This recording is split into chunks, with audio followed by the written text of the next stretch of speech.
Aha, we're live again. Hello, everyone, and welcome to the Wednesday daytime stream. You guys ready? Today's news is going to be the binder break. I just finished posting a video about it. So it's going to say new binder break. Let's see. All right, new binder break. We haven't gotten anything in the mail, right? So I guess the other news would be uh, Hot Tops pack split. And I'd probably say the most popular item is, well, it's Ascended Heroes is what it is.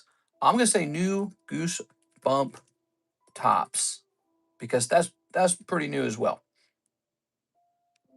All right, we'll copy this. We'll post it over here in the Discord server. My computer was doing a big update and I was getting Mr. Mike's side paid and I was making a little video before we went live. We're going live for Wednesday day. I also slept in pretty late. I went to bed like almost at 8 a.m. It's not my fault. It's Karis's fault.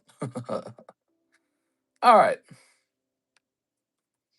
There it is. We've gone ahead and pinged. That's all looking good. I was working on taxes a little bit today. Oh, yeah, Coinbase. We're getting our money out of Coinbase. Okay.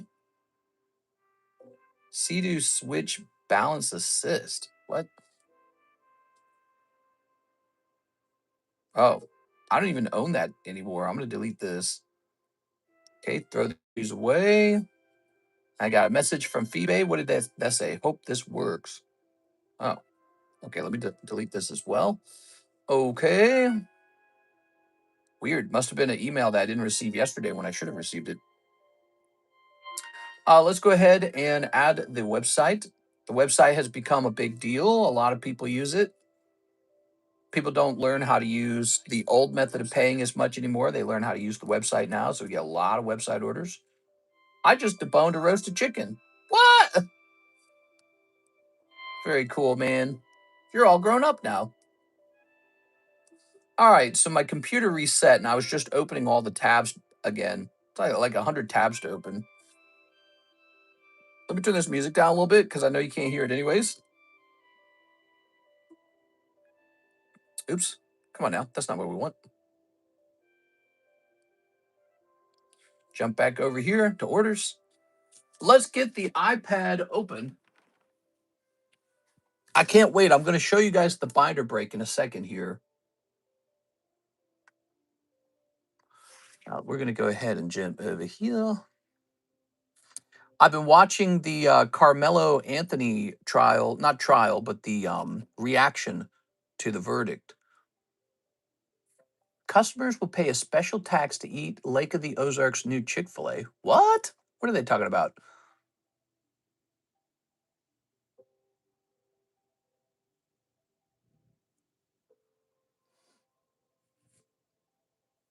I'm reading the article. They're introducing a new 1% tax on consumption, and this money is meant to be used to improve. It's there to improve Lake of the Ozarks for rapid expansion. Wow, really interesting. Okay. They need $5.1 million for infrastructure improvement. Wow, okay. I don't mind. I mean, that actually sounds good. You know, if it's something like for actual like roads, that's like one of the good uses of taxes. That's the thing about taxes is the government wants to tax you so rough, and then they usually don't spend it on something that you actually benefit from. They spend it on like war or, some kind of giant social program or some other, they just toss the money in a black hole and you never see it again. When they actually build infrastructure, that's a great use of tax money. And I don't mind contributing. Maybe that's a big part of my whole crusade against taxes is it doesn't, you pay so much and it doesn't feel like you get anything from it. Your taxes are supposed to buy you something. All right. Very good. So I already read that one. How's it going, guys? Mr. said new tax and had to read. I did. It was new Lake of the Ozarks tax. It's a 1% consumption tax, and it's going to be used to pay for new infrastructure like highways and stuff because Lake of the Ozarks is growing. It's popular, man. They put a GoFundMe for Carmelo Anthony as soon as he was found guilty. They took that stuff down. Yes. Yes, that's been I guess that's been a controversial subject. To be honest, I have not followed that one very closely. Um, I guess it's a racial issue, so it's like a black guy stabbed a white guy kind of situation. Honestly, I haven't really cared that much. But I heard he was found guilty because he stabbed the other guy to death, and then there's a lot of angry I don't know, black people that are very upset about this ruling. I can't really comment on it because I don't know the details or the facts, but it sounds like there was video evidence. Okay, so there was actual recordings of it happening. So I'm betting that the jury got it right because you can just see what happens. Like how do you put a spin on what you're watching with your own eyes? All right.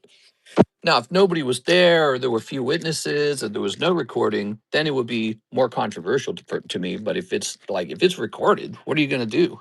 All right, here goes. So this is the new bind a break.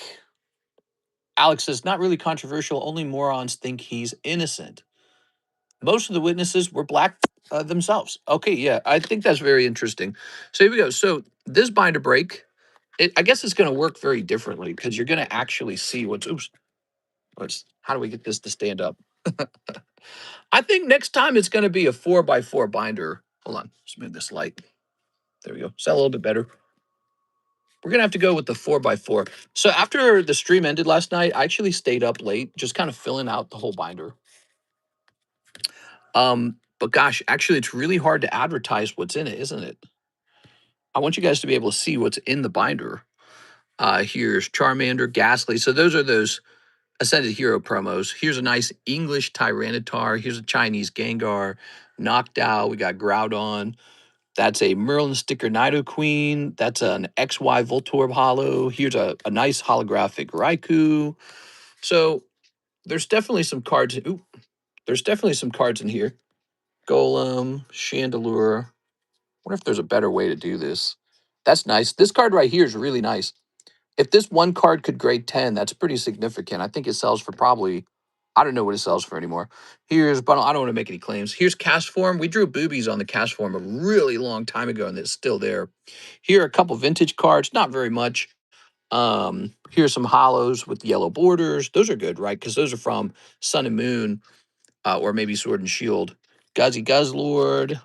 These are kind of the main pulls. We got some Merlin stickers. We got a rainbow. Remember that? That was from Champion's Path or something like that. A couple vintage cards. Here's a Taruka. I think that's a Taruka. A couple more vintage cards. It was never meant to be very expensive, right? So this was actually meant to be pretty cheap. Here's some nice Hello Kitties in here. That's actually pretty gradable. And I get a lot of this stuff from just what's laying around from abandoned bags. So that's why it doesn't look like, oh, where's Charizard or whatever, right? Just some poker cards. They actually look really nice in a binder. Have you guys ever thought about that? They look really cool in a binder. All right. We got some of these EXs. Okay. Here's a Stunfisk. Here are some yellow borders from the XY era. That's kind of cool. The Dragonite's nice. Okay.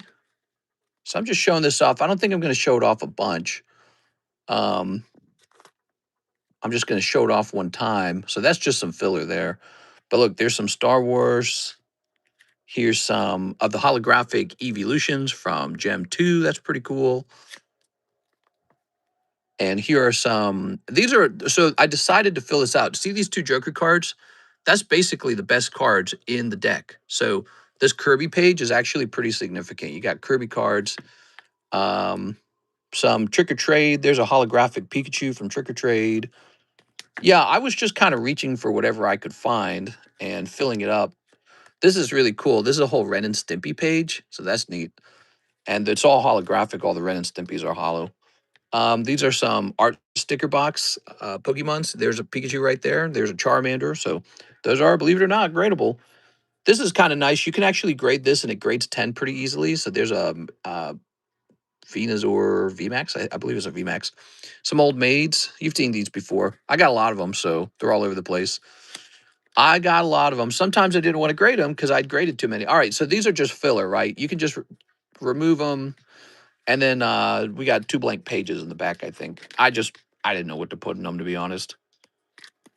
The thing is, if I filled the entire folder out with like EXs like this, the EXs actually do have a value, so they would contribute to the cost of the binder break.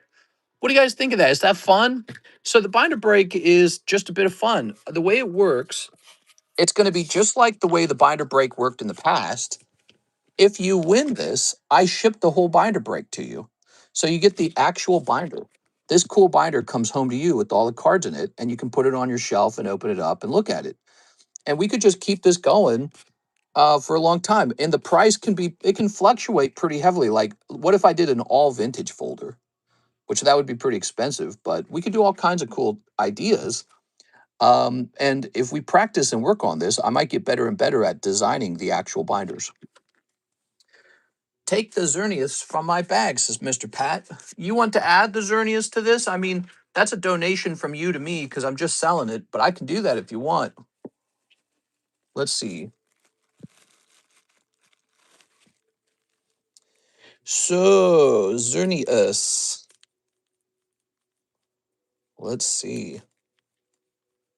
You know, if you ever don't want a card like your Xerneas, you can also offer to sell it to me.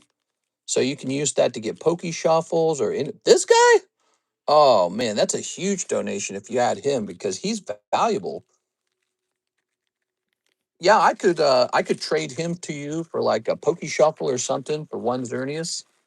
It's not a huge donation. It's probably like an $8 card or something. But I'm telling you, if you ever feel like you don't want a card, just let me know. We can always do a trade. Yeah. If you like to put it in the binder just because you find the idea of the binder really fun, we can do that too. You know what I thought about doing?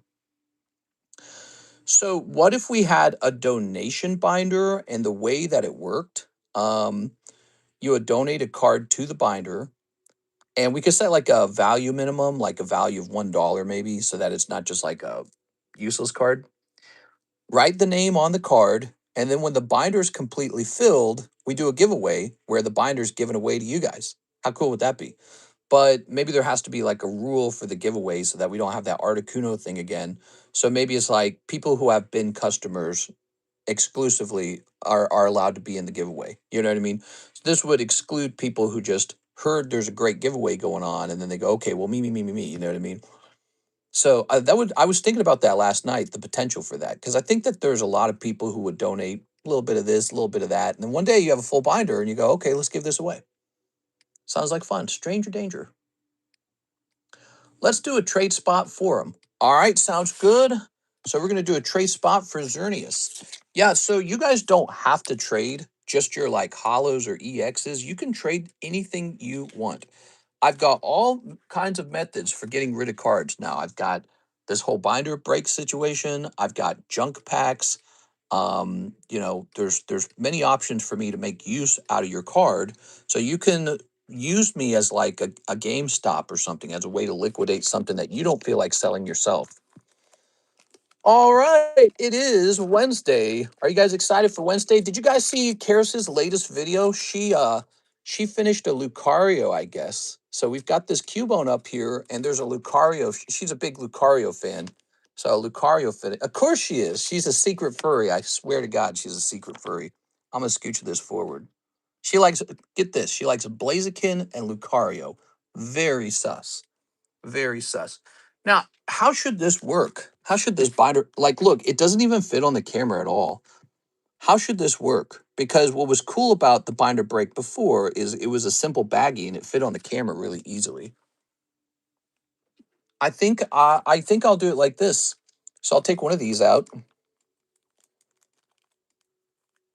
I'm in the Discord. Junk packs? Yeah, the junk packs, they're very popular. They're just filled with junk. They sell for $3. People really enjoy them. They're a very cheap way to get some cards. And I sell out of those pretty consistently. So we're going to say this is binder break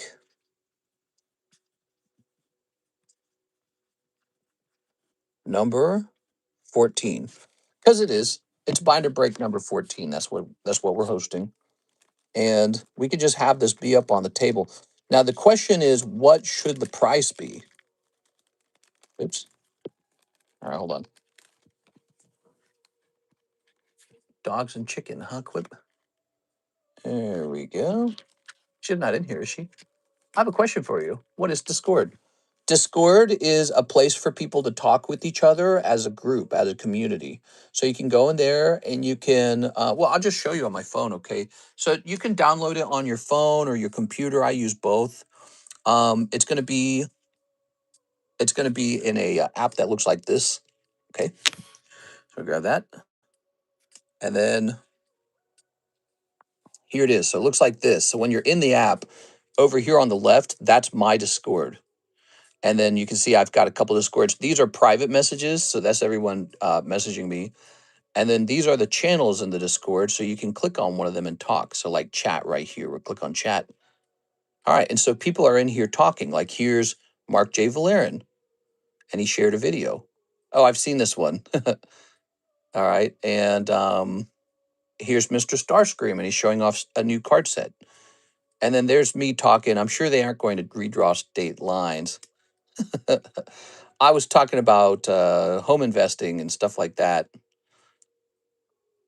When it comes to home investing, I'm really, really, really obsessed with it. Very similar to Pokemon cards. So real estate is an obsession for sure.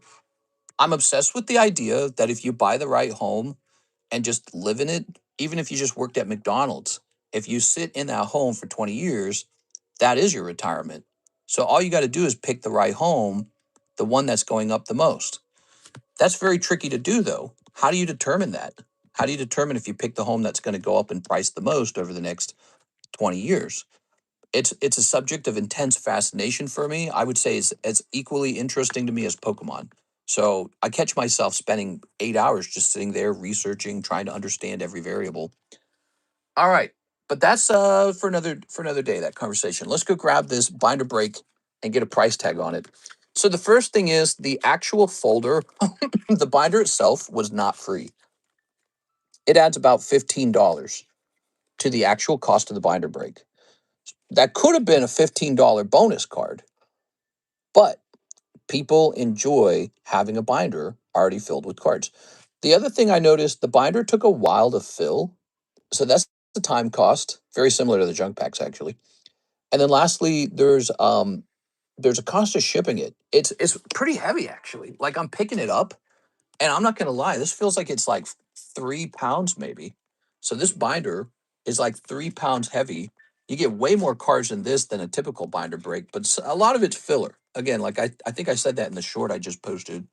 There's plenty of filler, right? Like hollows, some non-hollows, some like Star Wars cards. There's just I'm looking at it, there's just tons of filler. It's very cool, by the way, to hold in your hands. Look at this. Look how cool this is. I'm holding it in my hand, and it's just very fun. So it's heavy, and that must mean there's a lot of cards in it. Now those cards aren't very expensive, but the weight is expensive. It's going to change how much shipping is. So I think one spot covers time, folder, and shipping. So that's one out of something.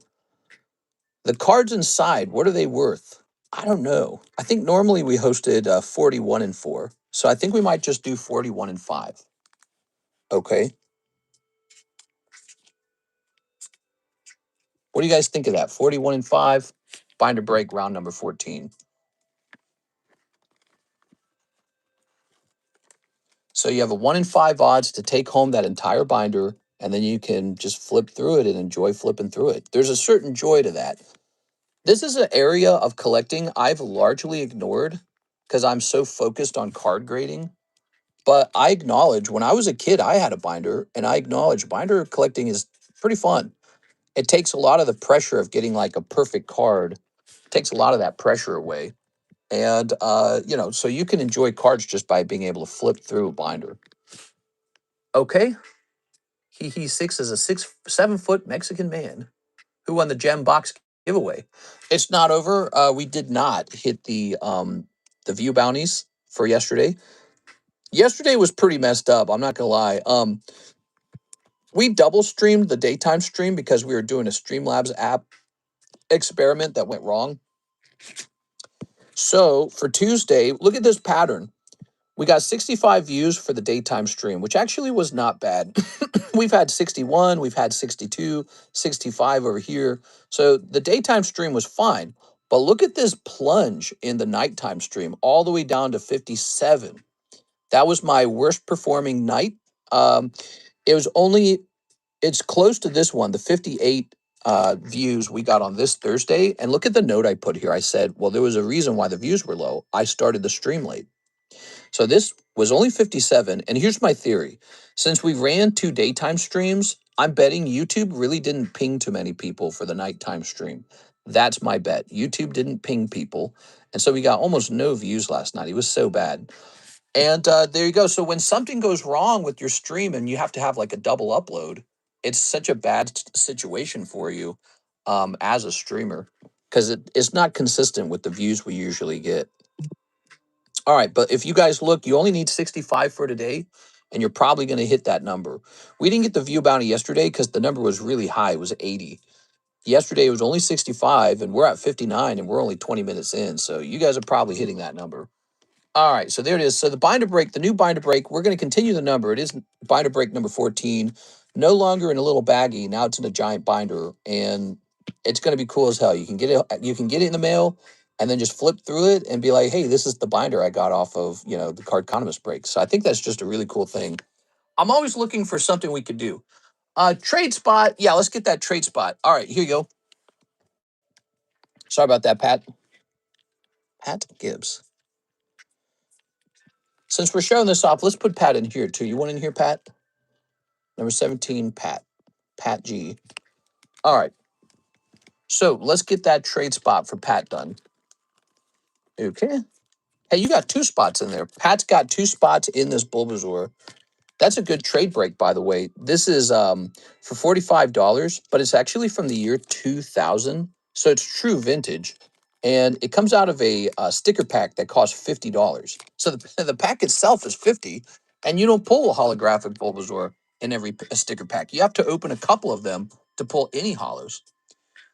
I download Discord now, okay, on my phone. Nice. And so if you want into our particular Discord, you need an invitation. Did you know that? So if you scan this QR code, that's the invitation. So that's all you have to do after you've created an account.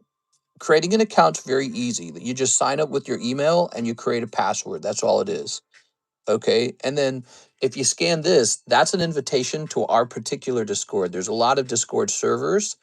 So, every YouTuber has one, and this one is for us. Very popular app. Very popular. Go. I thought you said go cuddle in a corner 6. What? You also need an invitation to my birthday party on July 26th. I'm ready to ban 6. Let me know. What? All right. So let me go over here and take a look at the queue. We do have a Pat Gibbs order. He says 1 Goosebumps, and you forgot to give me my trade stop spot. You got it, man. I was just talking about all that other stuff, wasn't I? I was talking about that binder break. Here we are. Also, I'm a Leo. How do I discover what I am? Tell me how to. So you're a Leo. How do I look up what I am? What's the information? Is it like birth date?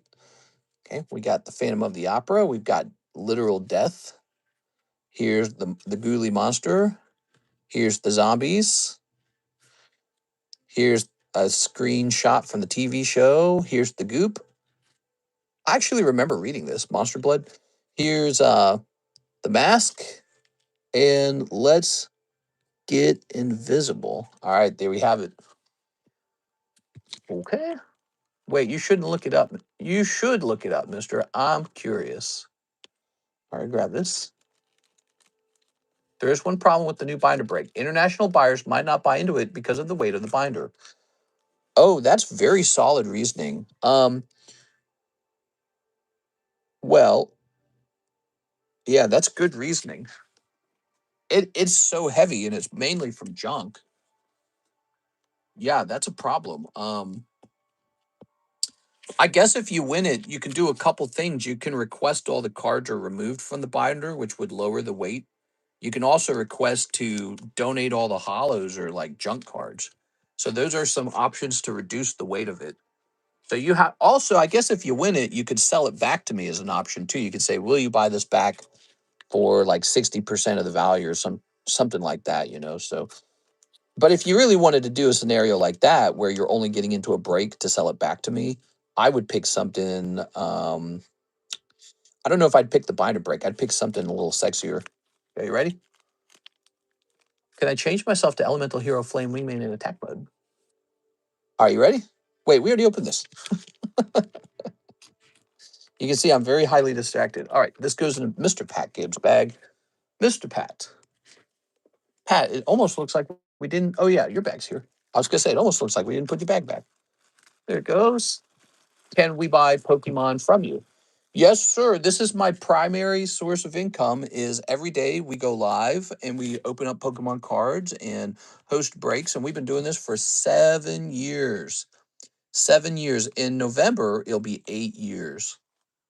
So we've been doing this for a long time. We also make a lot of shorts, but that's more like a side thing that we do. And a lot of the shorts come from this stream. So if you ever want to be in a short, try opening something fun or joining a break. How's the One Piece OP5 break looking? Great question, Rob. So here it is. The very desirable One Piece box break. This would be a great example of a break where if you actually win the break, you could sell it back and make a pretty serious chunk of store credit. Or you could have me send it home to you and you can list it up on eBay. Just sell it on eBay. This is halfway done. It's at 16 out of 32. That's pretty good progress. 16 out of 32. Okay, that's One Piece. We also have this special star break. This is Naruto, and it's a whole box of Topps Naruto. You maybe have never heard of it before. But there are some one of ones in this set that are pretty easy to pull because they didn't print a lot of it. And this is a 41 and 10. I think I'm like one of the only people selling this right now. Like, I don't even think you can go online and easily find it, right? And so there's two people in here. We need 8 more. So we host breaks. That's what we do. It's very different from what you get at Walmart or Target or eBay or any of those places. We host break with our custom booster packs, custom break packs. So we've been doing that a long time and we're still doing it. There's the binder break that I advertised. So this is a 1 in 5.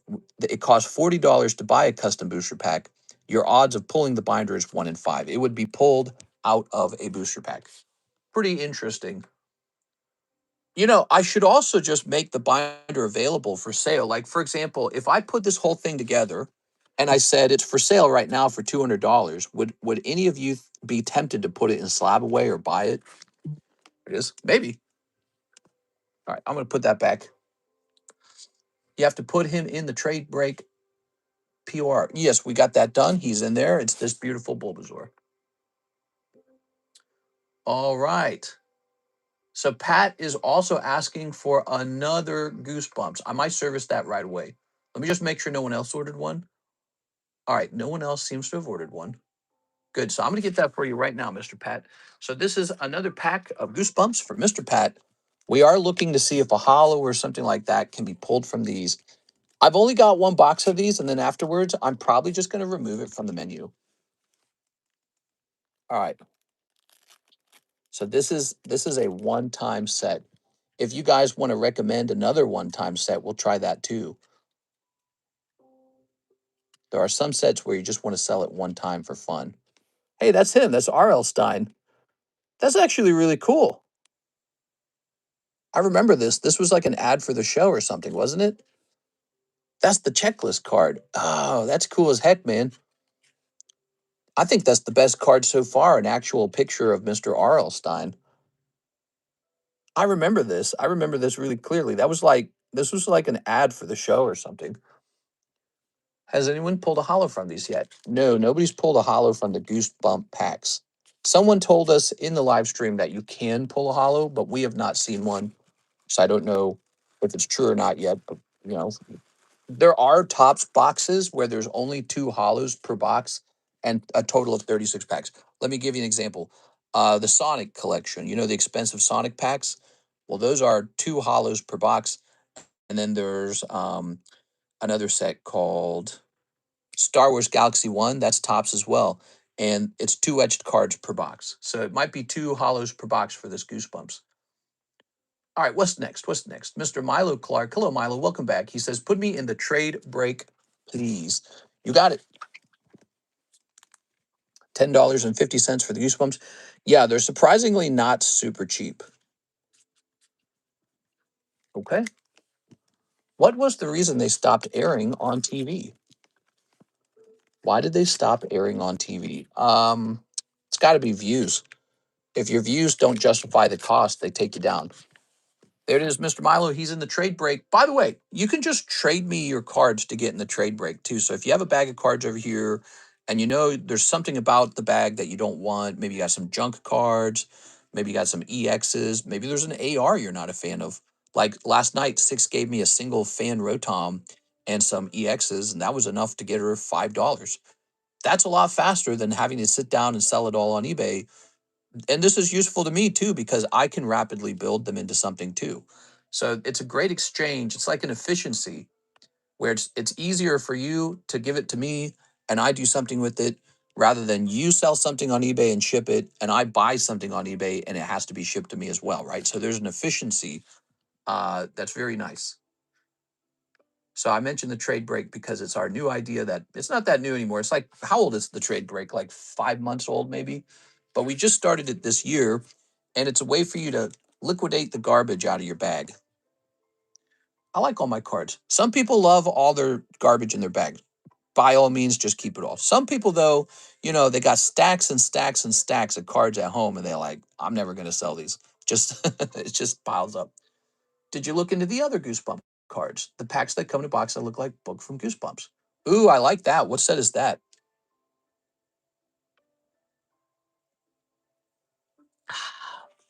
These have what you're describing. It's on the back of the card. Javier says 5 of the Ascended Heroes. So Ascended Heroes is the fastest selling pack right now. Chaos Rising doesn't come close. Abyssai, you would think comes close. It does not. It is Ascended Heroes. I think I should stop and make an Ascended Heroes purchase so that we have more Ascended Heroes for the future and we have a locked in price for the future. I'm just trying to think, when does the 30th anniversary drop? Because I know the next English set is going to be that. The next English set is going to be the one with the Darkrai in it. And that's probably going to be kind of popular. But I don't think anything's coming close to Ascended Heroes. So this set is the set to have. This is a Saiyan Ascended past the Super Saiyan. Who the GB printed by? Tops. The Tops company printed it. So it's a good set. Tops, a very recognizable brand.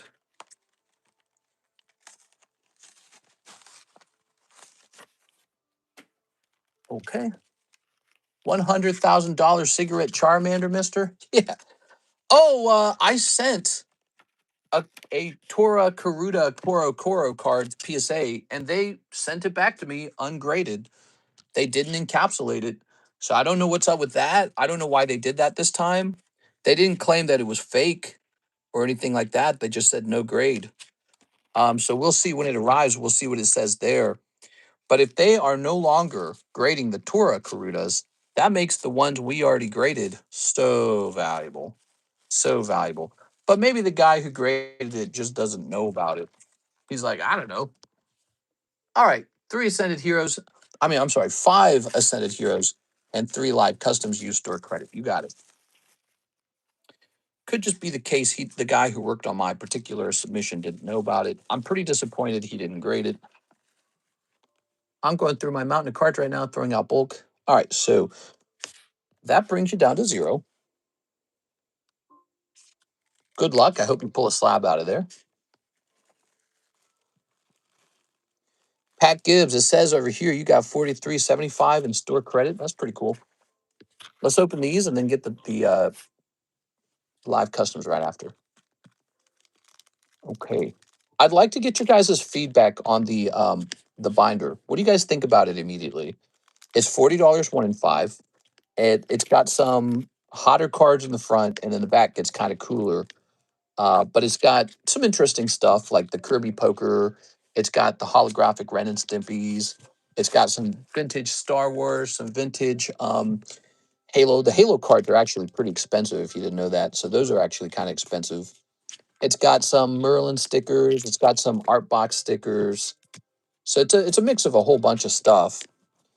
We basically just took the standard binder break and added one extra spot for shipping, for the binder itself, and I guess for my time, because it takes a long time to put that thing together. Here's a Mega Frostlass.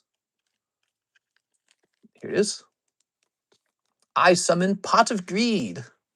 Here you go. Six, did you change your thumbnail to be a slowpoke? I like that Pikachu. I'm gonna count that Pikachu as a hit. I tell you what. So you got Budu and you got Pikachu. Pikachu and Rayquaza are serious business in this set. There we go. All right. Ooh. Which allows me to draw 3 additional cards from my deck. So here we are, some hollows here. Mr. Javier, let's grab your box. We're going to get you 3 live customs afterwards. Mr. is funny for missing everything LMAO. They're basically like blind boxes made by a company named Saturday Morning Cards. Blind boxes. Here we go. All right. Very good. Now, 3 live customs is a pretty good shot at something. Let's see if you get lucky. These old packs are getting really worn out. We got to get new packs. Maybe I should be saving up Ascended Heroes because, I mean, that's a pretty popular set. 1, 2, 3. 1, 2, 3. That or we just wait for the 30th anniversary and do those. We got La Vesta, Tim Pool, and no! Oh, man, that is brutal. That is the live customs for you guys. That's a miss this time. I'm sorry, man. All right, a pretty big miss in the live custom. I'm going to go ahead and get you a spot in the second chance break, Mr. Javier. That's our thing that we have, guys. When you have a bad miss, you get a spot over in the second chance break, which will be for a nice slab. No PSA return today. Maybe tomorrow. I was hoping we'd have it today, but it's not here. Binder break is awesome. It'd be better to throw some $10 to $20 cards in there, even in bad condition. Okay, so you point out something that I actually agree with. It's all about how do I get something decent into the binder. Now, as you can see, it's currently at 40 out of 1 in 5. If we threw 4 $10 cards in there, it's got to be 41 and 6. So every time the binder, notice it's pretty cheap right here, right? But every time it gets more expensive, we got to raise the price to match the cost of the cards inside. So that's not a terrible idea, except that you will notice your odds will go down, and it will require more people in there for it to actually activate, right? Like we can't keep it at 41 and 5 and then add a bunch of $20 cards to it. It just wouldn't work. So it's all about how do we find what the customer wants and is willing to accept in the odds. Okay. Whew. Actually, Javier, he says in the notes it's minus 50 on his store credit. So he might have $25 left. I might have done this wrong. Give me a second. I might have done this wrong. So he sent 125. Oh, yeah. So he's got $25 left. Sorry about that. I did that wrong. We're going to correct this. We don't want him to be missing his money. Another YouTube bug. If YouTube has like an emoji bug, I'm sure they'll figure it out soon. I wish they would remove the whole blocking music situation. NHCC says, jump me into the Cubone break. Here it is. The Cubone break is Quip's drawing. Do you guys want to see the next drawing?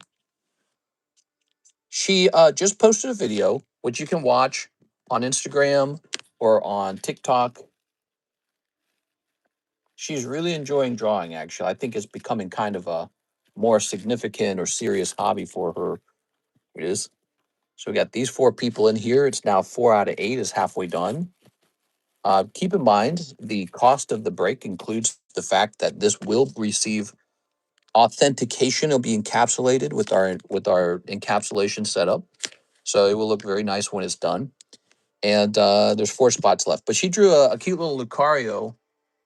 Turn this down. What the hell? What's this music?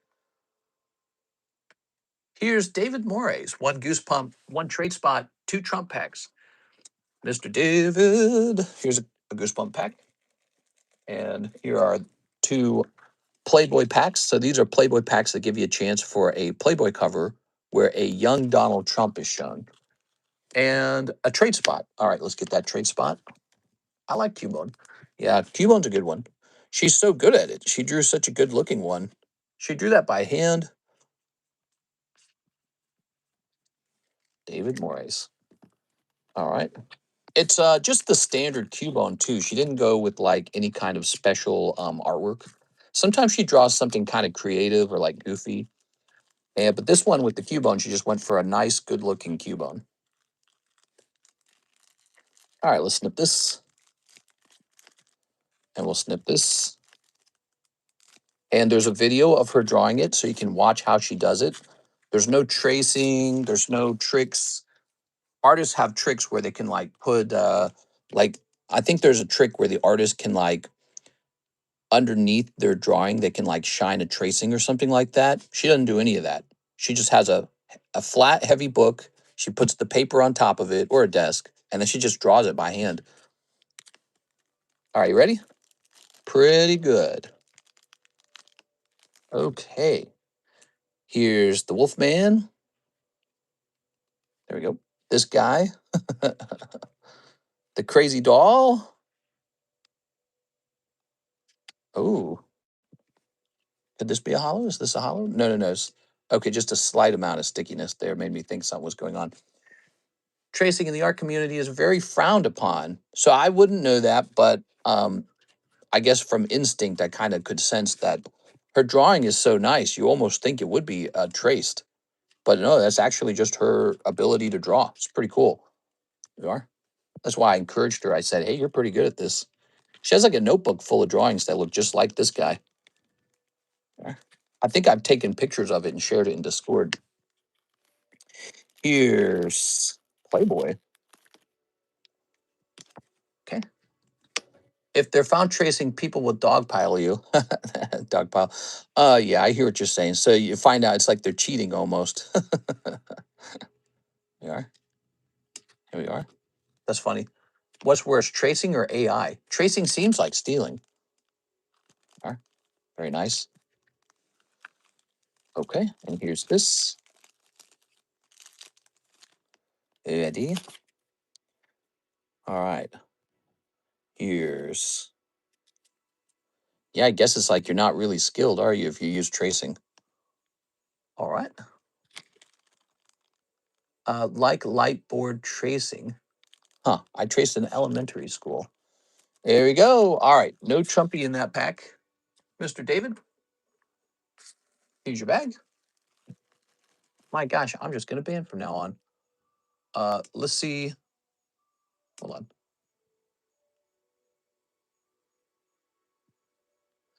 Go ahead and hit refresh on this. And I'm going to grab these. Okay. I used to draw DBZ when I was younger, like Mr. Meeseeks. I'm Mr. Meeseeks. Look at me. Here's Mr. NHCC. Can I get 2 Goon Bumps? Packs ripped, 1 sealed. Can I also keep the pack in the wrappers? Yeah. You said, can I keep the pack wrappers? Yes. I'll try to open this nice for you. Ow.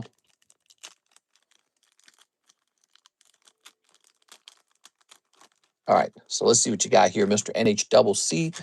We got the Praying Mantis, the Ghoulie, the doll. No, oh, there's another R.L. Stein. Nice, dude. Okay, R.L. Stein popping out. You got the Wolfman. All right, cool.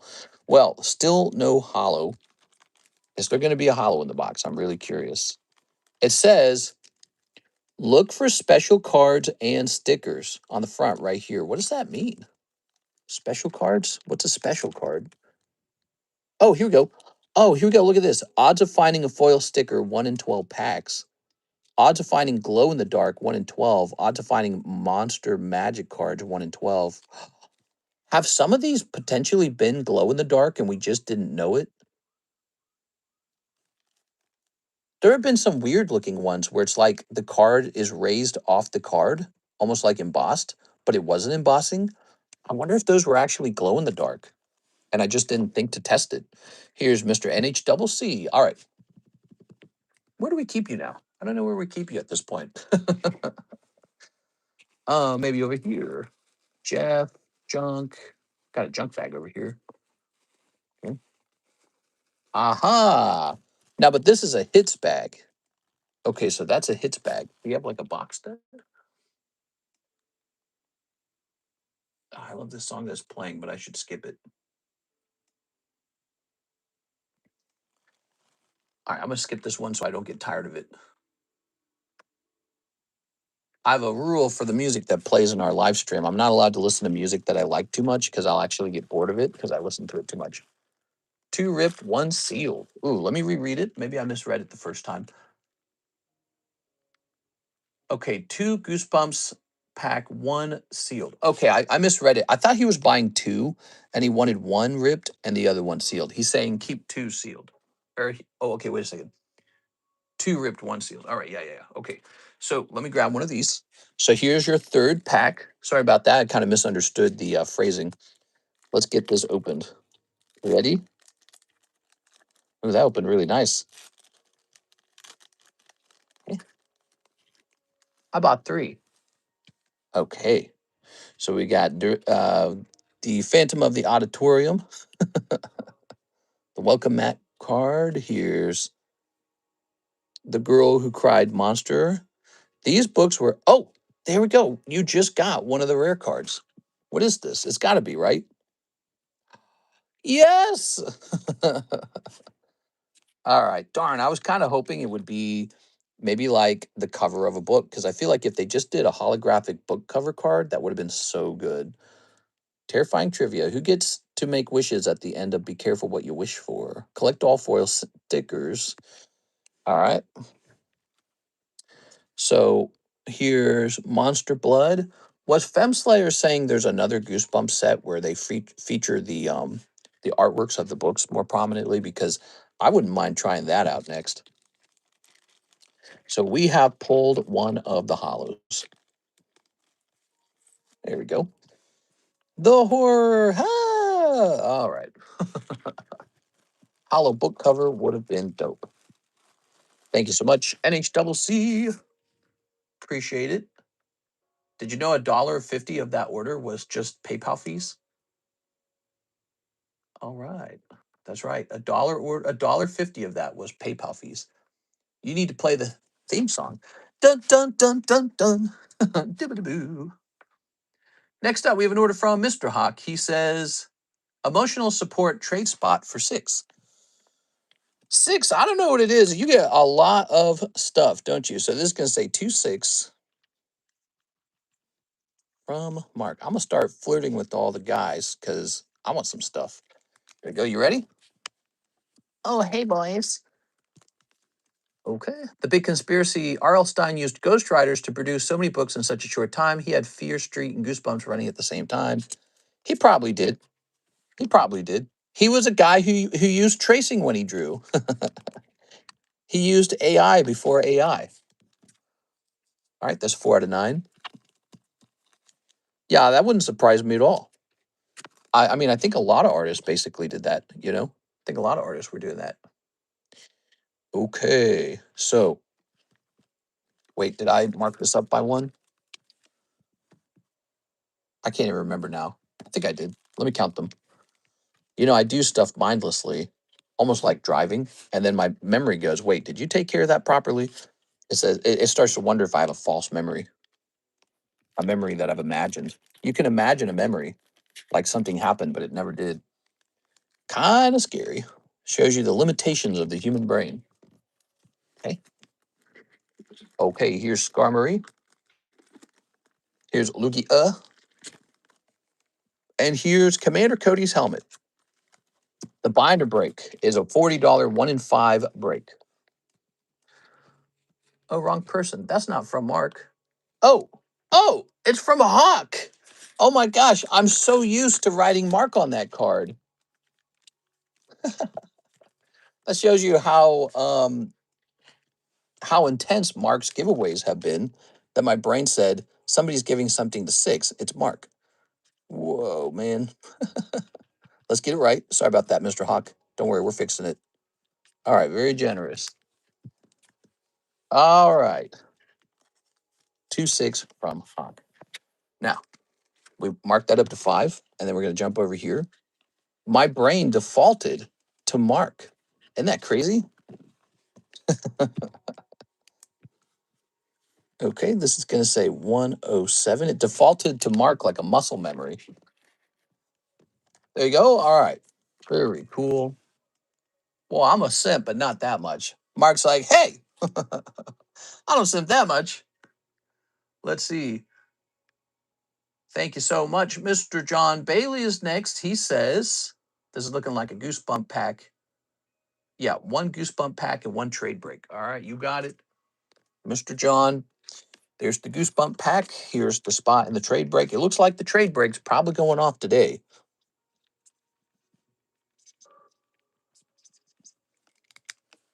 Okay, I'm off to work. I will lurk in the background. Okay, that will go up to 6. Mr. John Bailey, thank you. And now 1 Goosebumps pack. Do you have a bag, Mr. John? Snip that. Okay. What do we got here? We have the wolf. We have these guys going, ah. Here's the doll. I want to see a glow in the dark card. Here's the guy hidden in the mirror. This creepy looking thing. What's going on here? That looks crazy. That looks like a face. Okay, there's a cat. And here's the Phantom of the Opera. And so once again, the back of the cards actually feature the books. So that's where all the fun is on the back of the card. Tammy wears a cape. Good. Mr. Joan. His name is Joan. New bag for John. All right, John Bailey, new bag. I had a feeling that it might be a new bag situation.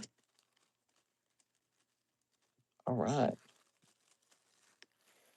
I don't know if you guys were watching, but Mr. Mike's Side got a 50,000 view video on Instagram. He posted the auctions of the week to Instagram. And in just a couple days, it grabbed 50,000 views. That's not bad. So a little bit of success over there.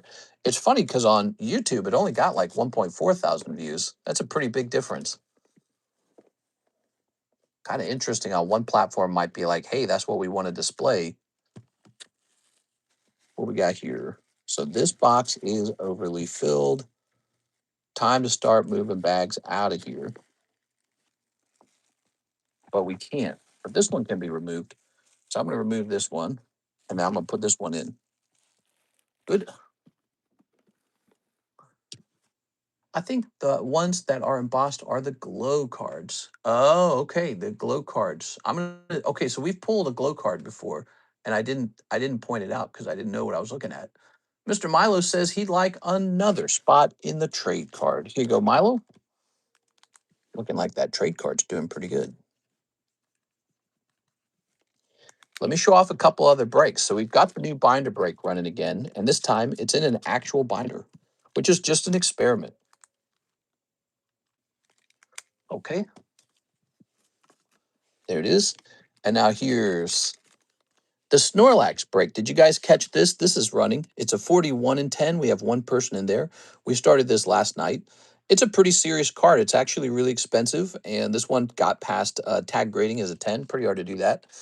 We have this rare candy Charizard. It's also a big deal. So these are some, we've got the trade breaks just a little small fry. This is some top end kind of stuff, right? Cream of the crop, so to speak.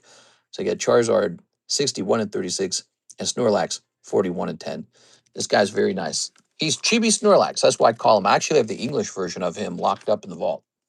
Do you think not encouraging the likes has pushed the show to less new viewers, resulting in lower overall views per stream? Views are just based off of what people want to watch, for the most part. But I think likes help. You guys totally cooked the nighttime stream when it comes to likes. I mean, look at us.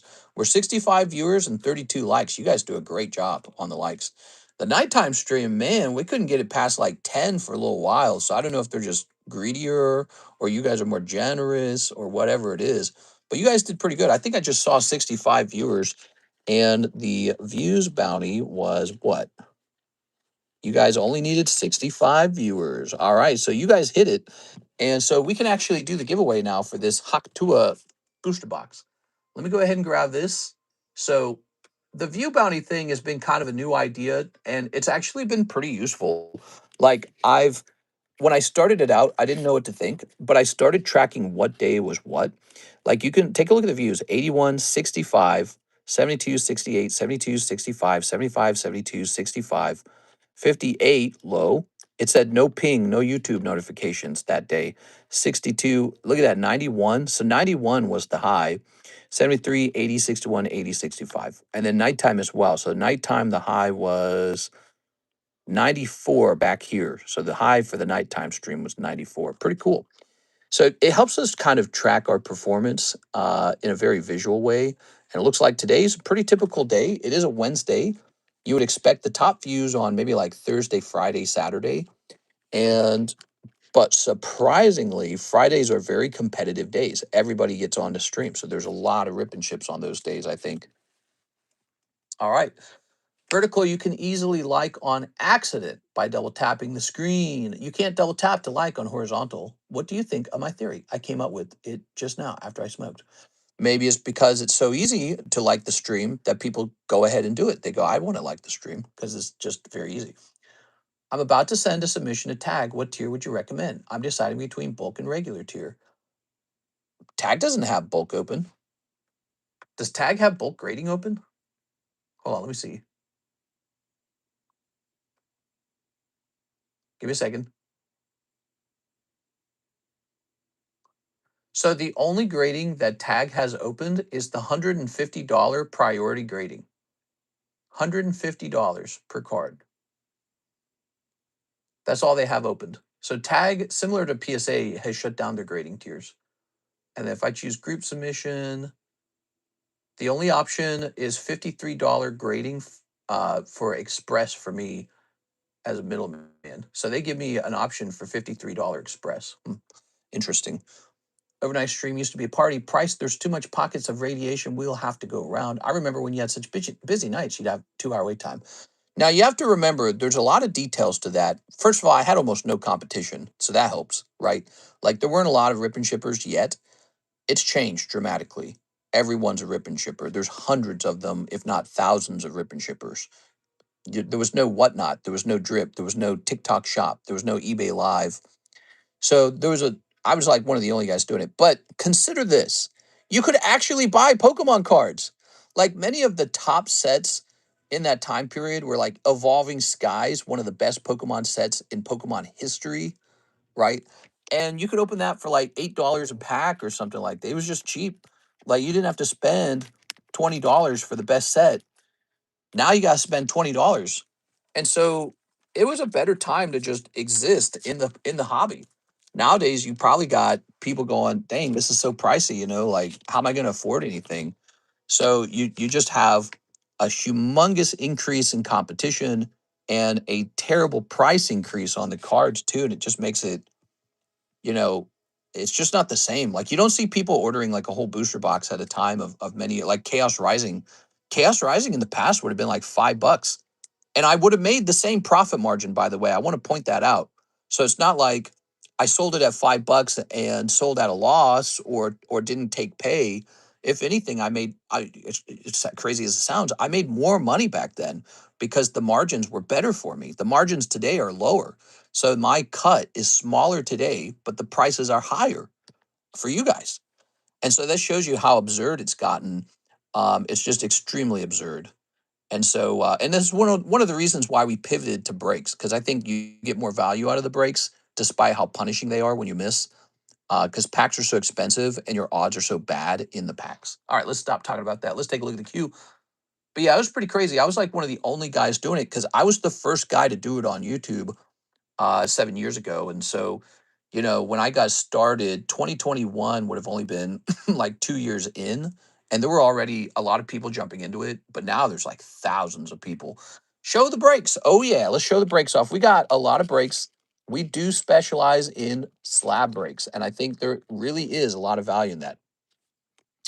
So let's show off some of these great breaks. So we got the Mega Shining Tyranitar. It's 3 out of 12. Here's the Heartbreak Neo Destiny Ghastly. Here's the Chibi Snorlax from 2019. So this is actually 7 years old.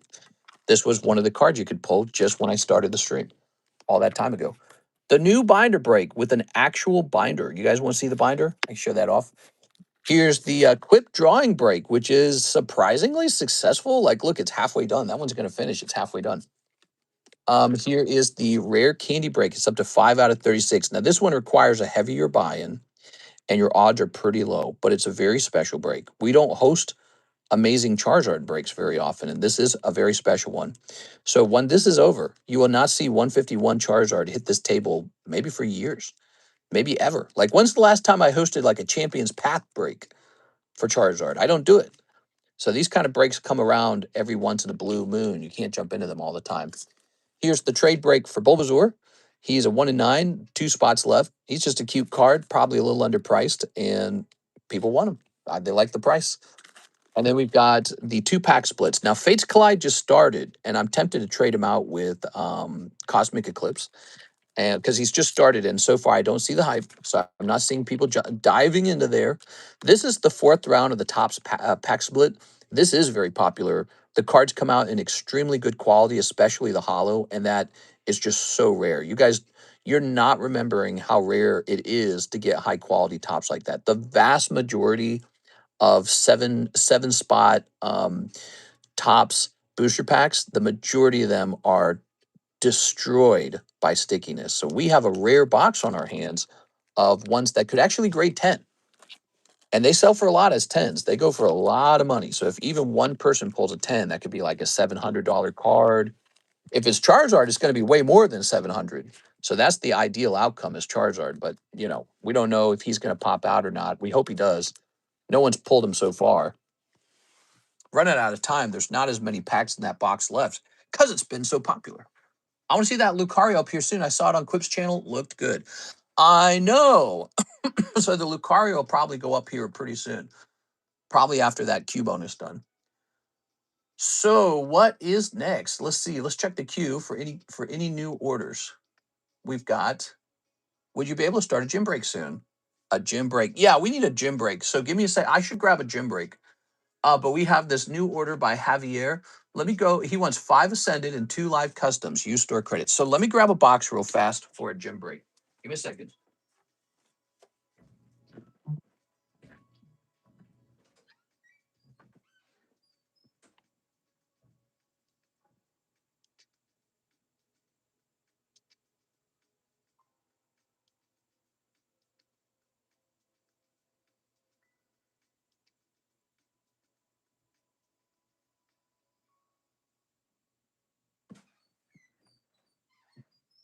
We hosted this one last night and it went off right away.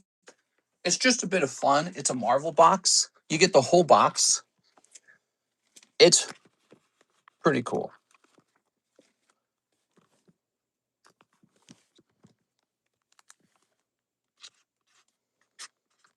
Gym breaks, of course, include a scorecard. So your scorecard gets worked on as well. Let's see. He says Tyranitar sub and Topps pack break. How many left? The Tyranitar sub list just started. The Topps pack break, 5 spots left. All right, there you guys go. There's a gym break. It's ready. 5 Ascended Heroes and 2 Live Customs. Ascended Heroes has to be restocked. If you've been watching the stream and want to place a first-time order, try the website out. It's a pretty easy way to place a first-time order. We have a little free card for first-time orders, too. You get a little promo Charmander. So that's what we're doing there. All right, you ready? Javier, win, 2. Did I miss my Goosebumps? Did I miss my Goosebumps? You placed a new order for a new round of Goosebumps. It's Mr. Javier's turn first. You are. Set this back here. And we'll grab these 2 over here. All right. Ta-da. And he needs 2 live customs from his bag. Okay. All right. This officially goes to 0. His wife has a channel. She's very cute. She's very shy, but she posted a video of herself on that channel if you go find it. Okay, you ready? She's super shy, man. Snipping this and snipping this. All right. Okay. Ready? We've got Psyduck. Psyduck's kind of decent. I like that one. Here's Sneasel. Got a little Sneasel. Here's Medicam AR. Very nice. We like the ARs. I'd like Team Rocket's AR more often. We pull Medicam a lot, I feel. How about Team Rocket's Mimikyu? Voltorb. Wow, I feel like that's very similar to a previous order. Medicam and Voltorb. I feel like we've pulled those exact cards. Okay. What's the best type of Topps TV cards? There's a lot of different sets. There's Series 1, and then there's Topps the first movie, and then there's Series 3. No. That would be called Series 2 now that I think about it. So Series 1, first movie, Series 2. Series 3, we never opened. Series 3 includes cards like Snorlax, the legendary birds, Mewtwo and Mew. So we never even opened Series 3 ever. And that was because even back then it was extremely expensive. It must have been very short print run. But I focused on Series 1, first movie, and Series 2 because they were so affordable. And I said, hey, this is a good deal for people because there's a Charizard in the set. And, so we focused on Series 1 and Series 2 and first movie a lot. So there's that. Not crazy luck in the Ascended Heroes this time. What about the live customs? Did you guys type in Hawk for the Hawk giveaway box? We hit the number of viewers we needed. I've sealed Series 2 booster box, special collector edition. 1, 2, 3. Okay, you ready? 1, 2. How about some luck in here? Here's number 1. Oh, very good. How about double hit? No double hit. No double hit. That would have been nice though, right? Graveler 9. Oh my God, bro. This better be a good Graveler. It's in the live custom box. It probably is. Oh, I know that one. That one's expensive. I think we just added it too. Here it is. So this is none other than Reverse Hollow PSA 9 Graveler from Dragon EX. So what you'll notice about it, Javier, is this is actually an e-reader card. So you can see at the bottom, e-reader. It comes from the year 2003, graded 9. I see a white dot here, so I wouldn't expect it to do better than a 9. Nowadays, people actually buy PSA 9s of the vintage cards. If this card had been a 10, he would probably be $700 to help you understand the value here. What are you thinking? I like this music that's playing. This is cool music. Let's put a person into the Hawk giveaway, the Hawk Tour giveaway. 6 is going in.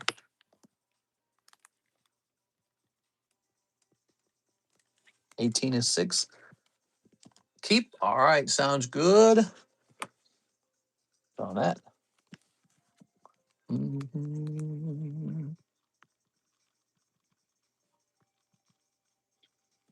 Okay, cool. I didn't even hear that I won. I should have been like, whoa. Next up, we have Mr. Pat Gibbs. He says, use my store credit for 4 more Goosey Bumps. All right, you got it. 4 more goosebumps. So I think that's $42, right? $1.75 remains. Okay. Thank you, Mr. Pat. 4 more goosebumps. You got 1, 2, 3, 4. All right. Snip of this. Mr. Pat. I see something. Okay, jumping back over there. Let's see if there's a glow in the dark in one of these packs. Yeah, I agree. Let's see if we get a glow in the dark. Okay, we got the praying mantis. We got the ghosts, the ghoulies, the doll choking this kid to death. All right, they're with the zombies. That might be the glow in the dark. Okay, here's the girl with the ghosts. I see dead people. Here's the cat. Okay, very good. So I noticed these before. There are these cards that have a raised bump on them. It is. Do you see it? Is that glow in the dark? All right, I've got a light. Let me hold it up to the light. 1, Mississippi 2, Mississippi 3, Mississippi 4, Mississippi 5, Mississippi 6, Mississippi 7, Mississippi 8, Mississippi 9, Mississippi 10. All right.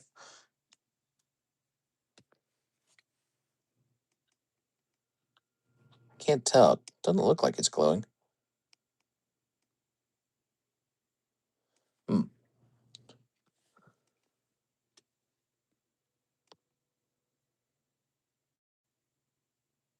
Oh, to reveal the scary secret of this card, press your finger just above Max's shoulder and see what happens. I think they want you to push on this. I mean, I could do it if you want me to ruin the card. Maybe this is like a film that removes. I bet you it's a film. It says press above his shoulder. Rub it? Pat just told me to rub it, guys.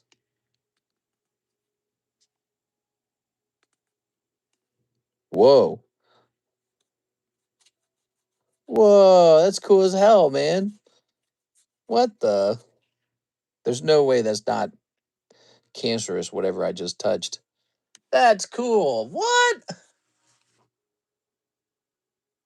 So you rub it, and I don't know if like a fine dust just came off or what. Like, I don't see dust on my thumb, but now you can see his reflection. What the hell? That's so cool. It must be dust. There were a few like that. It's like heat or something. Oh, maybe it's the heat.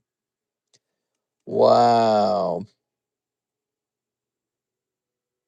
Wow, that's a funny that's a good moment. Thanks for letting me rub it, Mr. Pat. There we go. I guess we can go by first names now, Mr. Pat. All right. Pack number 1. Did we already open this? We didn't open this, did we? Did we already open this? Yeah, we already opened this one. All right. I should have stood it up. That looked like it was already opened. That didn't sound right. That should be a clip. Should it be? I think. Yeah, I think we can save this. Let's go grab it.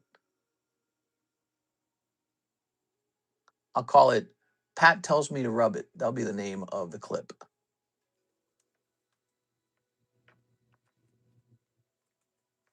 Pat tells me to rub it at 74 minutes. All right, very good. We got 2 more packs. Let's open these as well, huh? Try and let it cool off and see if it goes away. Well, I suppose we'll give it a second. We'll see what happens. It doesn't seem to be dust, because if it was dust, I think, yeah, I mean, if you look at it, it doesn't even look as bright now, right? Am I going crazy, or does that look a little darker than it was? All right, give it a cold shower, it'll go away. Give it a cold shower and a cigarette. All right, let's see.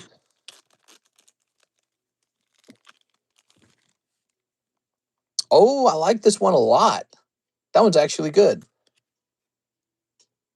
The Haunted Mask. Cool. Okay, so an image from the Haunted Mask. That's neat. The boats. This guy falling down a hole. This snake coming out of a rock or an egg or something. The haunted ghoulies. This guy from the case of the mummy's tomb.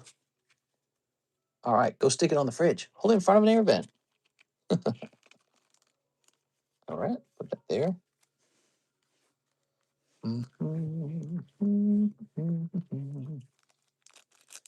It seems like it's getting darker, doesn't it? I can't tell. Haunted Mask was one of the best books. I never watched Goosebumps. I was scared of everything as a kid. Woo! Bum bum bum bum bum. Boo. You missed out, Six. Six. They were never that scary. It was more like a thrilling adventure. Like no one had their stomach ripped open and eaten. They didn't allow that, because it's like, hey, there we go. They didn't allow that because it was a children's story. All right. It's more like the depictions of the books were kind of spooky. Spooky. I can't tell. Did that get darker? I can't tell. Wait, there was a show? Yeah, there was a show. I don't think it was very good, but it had a super iconic opening with like the letter G would float across the ground as a shadow. I remember because it was a Saturday morning cartoon, and I don't remember any of them. And so that can only mean one thing. It wasn't very good to watch. It was a boring watch. All right, Mr. Pat, that can only mean one thing. It was very boring, and I forgot all of it. Man, I don't remember most Saturday morning cartoons. There's I remember being super excited for it to be Saturday, though. I'd wake up, I'd be like, Saturday morning cartoons are on. Like a stupid little kid. God, dude. All right, we got some cute little girly cards here. We got a little Pikachu. All right, some cards for sale there. What's this? Mr. NHCC, jump me in the Ghastly and Tops pack. You got it, man. So the Heartbreak Ghastly. Serious business. You guys got to appreciate this card. Do you see what it is? It's Neo Destiny first edition. And it's ghastly. It's pretty serious. That's a collectible, kind of like Dark Charmeleon a little bit. You know what I mean? Dark Charmeleon vibes. All right. Except the rocket packs were printed more than the Neo Destiny for sure. Rocket packs were way more printed. So Neo Destiny, it's probably going to remain really low pop for a long time. It's only pop 146. That's extremely low compared to today's numbers, where a card gets printed and then it's got a pop of like 20 gazillion million. One spot in the Tops pack. All right, the Tops pack moves forward by one. 4 spots remain. There it goes. Let's see. Watch Repo Man and Sweeney Todd. If the boy doesn't disappear, it means cancer. No! You've got the cancer, don't you? Oh, I see what this is. You've got cancer. All right. Boop. Good. You remember dinosaurs? I remember when I was a kid, there was a VHS we owned called Dinosaurs, and it was all 3D clay and animation, and it was super cool. And I have no idea who produced it or what it was about. Like the dinosaurs would eat each other and stuff. I wish I could have that VHS again, so I could see who made it and why. But they made a lot of shows about dinosaurs. I'm pretty sure, like Land Before Time and all that. I feel you, Joanna. Mr. Mike's side over here. Let's see. Mr. Shahir's next. He says, top split. You're going in. All right. I feel you. Meow, meow, meow, meow, meow, meow, meow, meow. Blah, blah, blah, blah, blah, blah, blah, blah. Dinosaur the Show is awesome. Any specific Friday the 13th movie is your favorite? I never watched Friday the 13th. With the Freddy Krueger or something like that, or whatever it was. And he had like no, that's Nightmare on Elm Street. That's Nightmare on Elm Street. What's Friday the 13th then? Is that Jason Voorhees? I've only seen pieces of it. Never scared me. Blah, blah, blah, blah, blah, blah, blah, blah. Meow, meow, meow, meow, meow, meow, meow, meow, meow. I just paid my annual insurance. Ugh, that sucks, man. Insurance. You know, insurance is just gambling too, right? You guys ever thought about that? Insurance is a form of gambling. You and the insurer place a bet on whether or not something bad happens. If the bad thing happens, you win. If the bad thing doesn't happen, the insurance company wins. It's gambling. And I don't know why we do it as a society. It just became like a way to deal with anxiety. But I don't know. Maybe there are some benefits like shared responsibility. But because the insurance companies are for profit, it's a casino. It's not like a shared burden. It's a casino. It's a for-profit, odds-based gamble on what the future is. It's an odds-based bet, like Kyle Shee, on what's going to happen to you. All right, I'll sell you life insurance. I'm betting you live to 75 years old. That's the average age. And you're going to bet that you die earlier than that. And then in exchange for this gamble, you'll pay X amount per month. If I win, I get rich. If you win, you die early and your family gets rich. It's a gamble. All right, there we go. Nobody talks about that. You know, they don't even allow casinos in certain states. Like many states have banned gambling in casinos entirely. And yet every state has insurance. It's just legal gambling. That's also why if you want to run an insurance company, you can't just open one. Like if you want to open up like a retail shop, just go open one. You want to open up like a hamburger shop, just go open one. You want to sell insurance, you have to get permission from the government to sell insurance because it's a form of gambling. That's why. Yeah, it's just gambling. You ever think about that, guys? So when Bernie Sanders is like, we should have a one-payer system, and all the Republicans are like, oh, he's a stinky socialist. You know what? He might be right about that subject. Insurance is kind of a huge ripoff. We can allow the government to run the insurance for everyone and then just remove the profit incentive. So the government just does it because it has to be done and remove all the profits. And then the insurance is cheaper. Now it looks more like a way for society to help each other bear the burden of bad luck compared to what the insurance companies do, which is just a form of gambling. It's a form of gambling. They're a casino.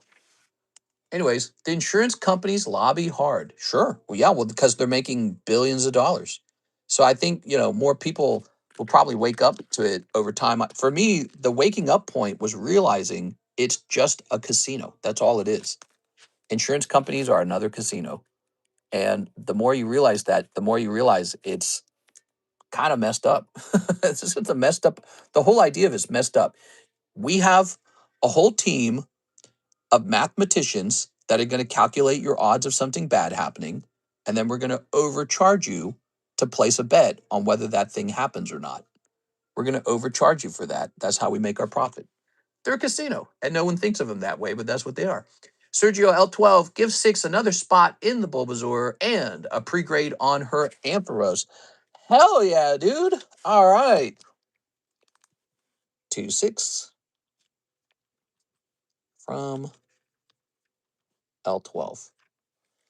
Now, the argument you could potentially make is that insurance companies run these, burden sharing systems better than the government would have. Like maybe the government would get abused a bunch, or like, people would make false claims and the government would not investigate it as hard as a for profit company would have. But I don't know. It almost feel like the real thief is the company, right? Because while people are scared of maybe insurance fraud occurring, if the government runs it, people are scared of stuff like insurance fraud, right?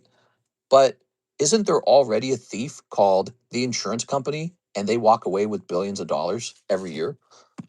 That's the thief.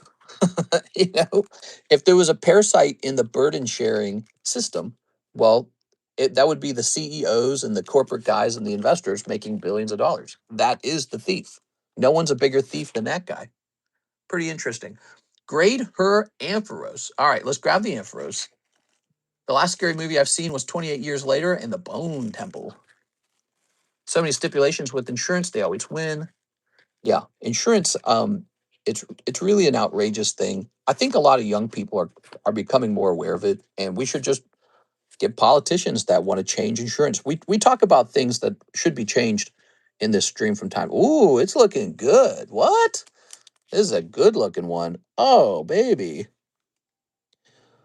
Wow. Well, that's a clean card. All right. So let me just check one thing, though. So there's a very subtle wheel mark.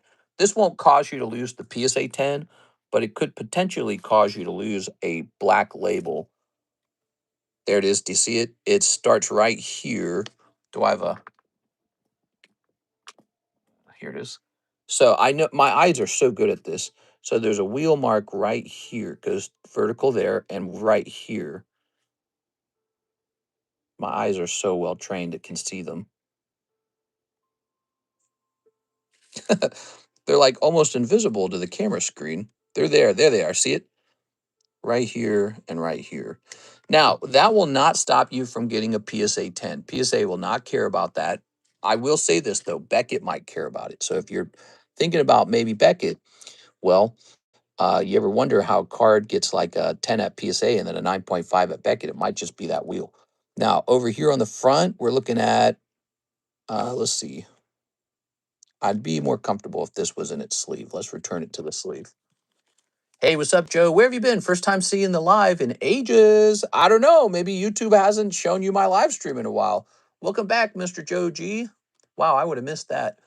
Yeah, well, you have to wonder, why a card gets a black label, and it's because it doesn't have those wheel marks, probably. I want to say it's like a hair thinner on the bottom, just a hair, like barely anything at all. So I would give this actually a 10 plus. I think it has a shot at a pristine. I would not bother with BGS Black Label, but it's such a clean card. I think it's got to be 10 plus. Here it is. All right. Very good. I especially liked the back of the card. The centering is so crazy good back here, and no lips, no lips, and no edge ripples, or what do I normally call those? Frazzled edges, frivoled. I have a word for it. I've forgotten the word. Yeah. All right. Ooh. Where did you get your Sharpie? Where did I get my Sharpie marker? I don't know, from the store. I love that card. It's a good card. All right, that was a gift from Mr. Sergio to you for $8. It included a pre-grade. You guys know I pre-grade cards for $3, and I can really help you determine whether to send it to BGS or not, or whether to save a whole bunch of money and not send it anywhere. Right now, we grade with BGS and CGC primarily. Tag grading's kind of shut down. PSA's shut down for 4 months. So you're going to see a lot of CGC submissions going out. You're going to see a lot of BGS submissions going out. Those are the big ones right now. L12. This list is filling out a little bit with donations just to 6. What the hell? How much for your Sharpie? Oh, you want my Sharpie? This is just another Sharpie. I go through these like toilet paper. So I don't know. You want one of my Sharpies? I guess they just go in the trash, huh? How funny would it be if we saved every Sharpie marker that went bad? We saved it in a box and I sold them all. Ooh, what if I saved them all and I put them in a picture frame? Wouldn't that be funny? I think CGC is 2. Sharpie break. Yeah, we're doing the Sharpie break. Speaking of breaks, we have the new binder break. Don't forget about the new binder break. It's $40 to buy in. You get the whole binder. Show that off. I'm gonna show this off from time to time. So you get the whole binder of cards, and it's a $40 buy-in, and it's just a bit of fun. Almost the entire binder is filled, by the way, front and back. There's only 2 pages not filled, and they're at the very, very back. This is a lot of cards. If you were not aware of it, this is a lot of cards. All right, so only these last 2 pages aren't filled. I'll count the number of pages. You ready? It's 1, 2, 3, 4, 5, 6, 7, 8, 9, 10, 11, 12, 13, 14, 15. Oh my God. I got to put the camera down to count it. I can't do it with one hand. All right. I'm going to count the number of pages that are actually filled. So you ready? It's 1, 2, 3, 4, 5, 6, 7, 8, 9, 10, 11, 12, 13, 14, 15, 16, 17, 18. So it's 18 pages in the binder, and each binder page holds a total of, I think, 18 cards. So it's 18 by 18. Are you ready? Let's get the calculator out. Calc is short for calculator, by the way. Flood warning. We've got a flood warning. That's interesting. I see that on my computer now. We're being given a flood warning. That's 324 cards in the binder. 324 cards in that binder. You also get the binder, and the shipping is free. So you don't even have to pay for the shipping. I just print you a label. It goes out. The shipping's actually already paid for, unless you're international. International winners will need to pay an additional shipping fee. All right. I got a flood warning every day in the summer. Oh, man. Okay. So Milo Clark is here. He says, finish out the trade break. Mr. Milo, good. Living in a swamp. I was looking at Connecticut homes the other night. You are. They live in some pretty cool land. They're on the East Coast. I saw a $42 million like castle chateau home. And I said, oh, that's not too bad. 42 million. I can afford that never. 1, 2, 3, 4, 5, 6, 7, 8, 9 is done. Bulbasaur Prism is done. Bad weather coming from Lake Michigan. All right. I was learning an important thing last night when I was doing more research on where to move, where to live. I learned Lake Keowee, which is in South Carolina, is a cool 1 hour drive to Greenville, South Carolina, one of their biggest cities. And it's also a 2 hour drive to Atlanta. And it sits on the feet of the Smoky Mountains, and the lake fills up with water from the Smoky Mountains. So they got a cool lake out there too. And it has, for a lake, pretty clear water. The houses out there are maybe a little more expensive than Lake of the Ozarks. But here's what's really standing out to me. I was studying South Carolina more than I ever did because I learned South Carolina passed a law very recently. So they just passed this.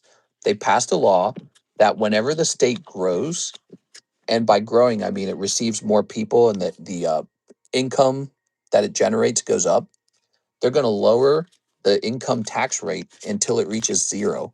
So South Carolina has already voted to be on a trajectory to zero income tax. They want to become a no income tax state like Florida. Pretty cool. Huh? Makes me want to move there because they're a coastal state. So they got the Lake Keowee. They also have I guess they got Charleston, which is a nice area to live. They got a really cool downtown, and they got the beach. All right, give me a number. Move to California so I could work for you. I would, but you guys got to lower the taxes in California. Move to South Carolina. I can visit. That's actually a consideration right now. Now that I see, I'd never researched that before, but 6. Okay, we're going with 6. 1, 2, 3, 4, 5, 6. Now that I know South Carolina is becoming a no tax state, it is a serious consideration. Ready? Soup. Milo Clark. Hey, Mr. Milo. Hey, how you doing? Don't go anywhere.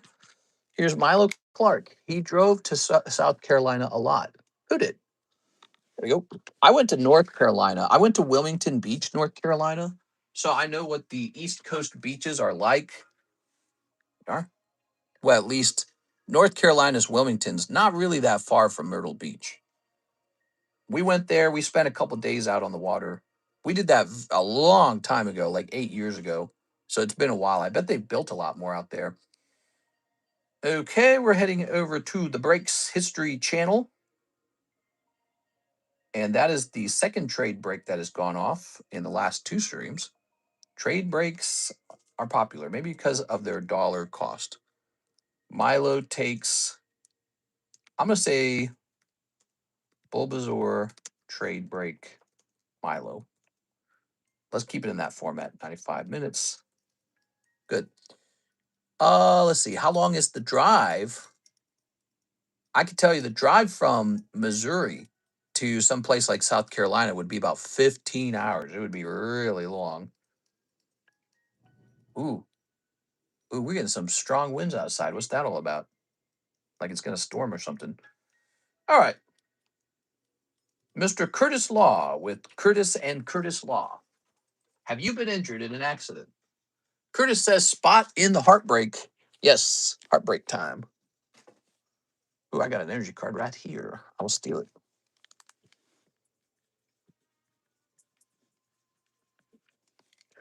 I'll visit if he moves to South Carolina. You ever seen the Oregon coast?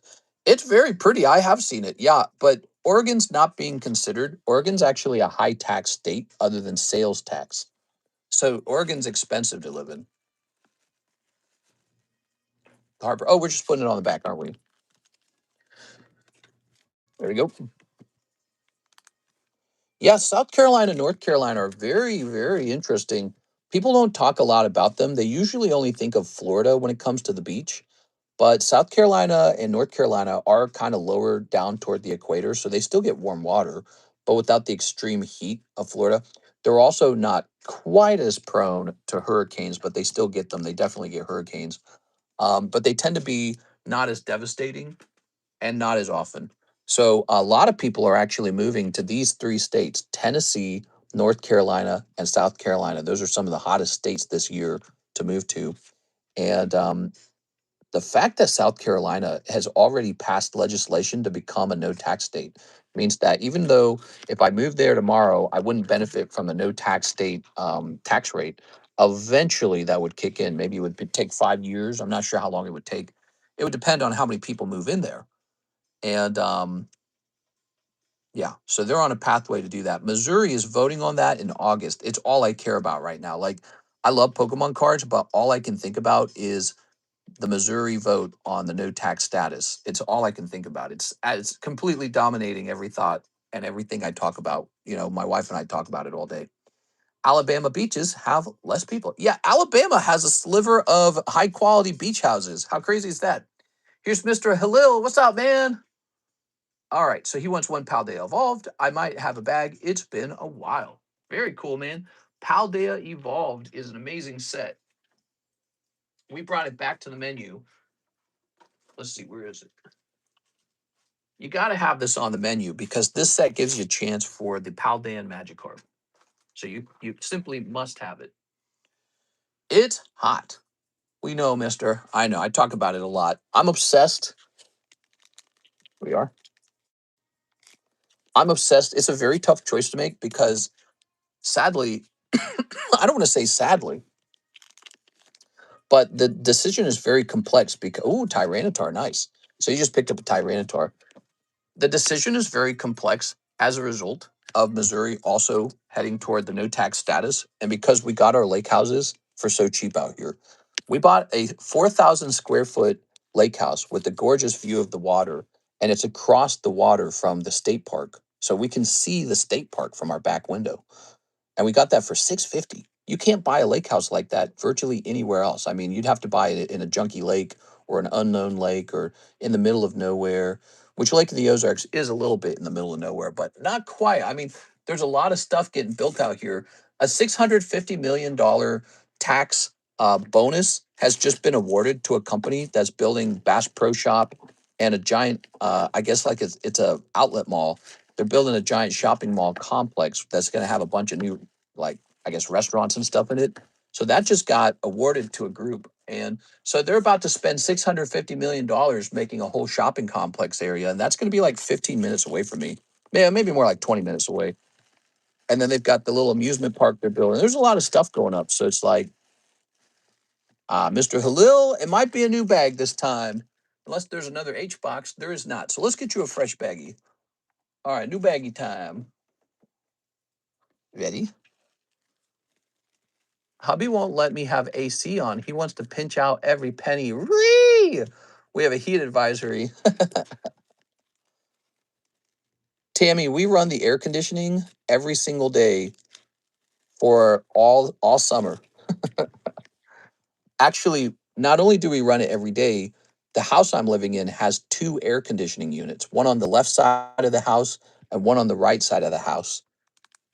So we do AC all day long. It is in order to keep the house nice. It's probably about almost 90 degrees outside if I had to bet. What is it? What day is it? It's June. We're halfway through June. It's got to, you know what? It's probably 85. Probably 85 right now. Let's see. 650 mil is crazy. Did I say 650 million? I don't know if I said 650 million. It was 650,000.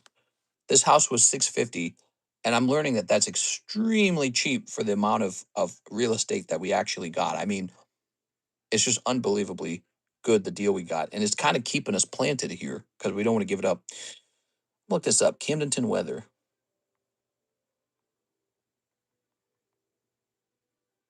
It's 90 degrees. Yeah, told you. I thought it would be 90. So we got 90-degree weather. You go swimming out in the lake in this weather. Oh, 650 for the the tax TIF. It's called a TIF, I guess, and it's an economic zone. No, for the plaza, maybe I'm mixing it up. No, so this house costs 650, but also I can show you. So they're building a big thing. It's supposed to be a whole bunch of stores actually, and we're very excited for it. It's going to make this area much more livable, more amenities, hopefully. Lake of the Ozarks news. All right. Here it is. $650 million outlet mall TIF approved. And then it says Anheuser-Busch corporate compound hits the market. they had like a they had like a big chunk of land out here. I guess they're selling it. It was like a private family home that they had. All right. Look, this weekend, shootout offshore roars back to the Lake of the Ozarks this weekend. There's a lot of boat racing, and I've never been to any of it. I should learn how to go. Shootout offshore brings big time racing back to Lake of the Ozarks this weekend. Multi-day race weekend that mixes offshore course racing with PWC motos plus testing, qualifying, and awards. It starts on Friday and ends on Sunday, so 3 days of boat racing out here. This is really what people come to Lake of the Ozarks for, is stuff like that, and it doesn't really fit my personality. I don't really care for the boat racing. That's why I've never gone. But it makes this place a well-known place. So, it helps improve the desirability of the area. All right, who's next? The mall over here might shut down. Malls are like ghost towns. This mall is going to be anchored by a gigantic Bass Pro Shop. That's why it's so expensive. So there's going to be, oh, we got a Tammy order. All right, Tammy, let's see what we got. So Miss Tammy. Now, wait a second. Mr. Hawk, are you waiting for a round to be opened? I see. Oh, yes. Okay, so Mr. Hawk. Hawk, I apologize. I didn't get an email for your orders. That is a bad situation. They need to fix that. So on the website, I'm supposed to get an email when an order comes in. And so what I do is I refresh the emails to see the queue, right? Well, if I don't get an email from the website, I don't know that there's somebody waiting in the queue for that. So that is an issue. So here we go. You've got one spot in the Marvel gym break. Yes, we have a Marvel gym break running, everybody. And Mr. Hawk Camacho is buying a spot in there. So you can challenge him and work on your scorecard. It's a 1 in 2 odds to pull the whole box. All right, cool. The other thing he ordered was Bump My Goose. He wants 4 of the Goosebumps. You got it. I don't know about the way you phrased that, though. So here they are, 4 of the Goosebump packs. My friend lives in Long Beach, and she said the malls are empty. I got to sneeze, man.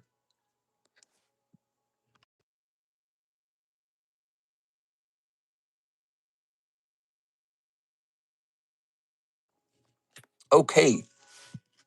The malls out here should do pretty well because there's nothing else to do out here. So the malls aren't competing with anything. And what I'm talking about is the proposal.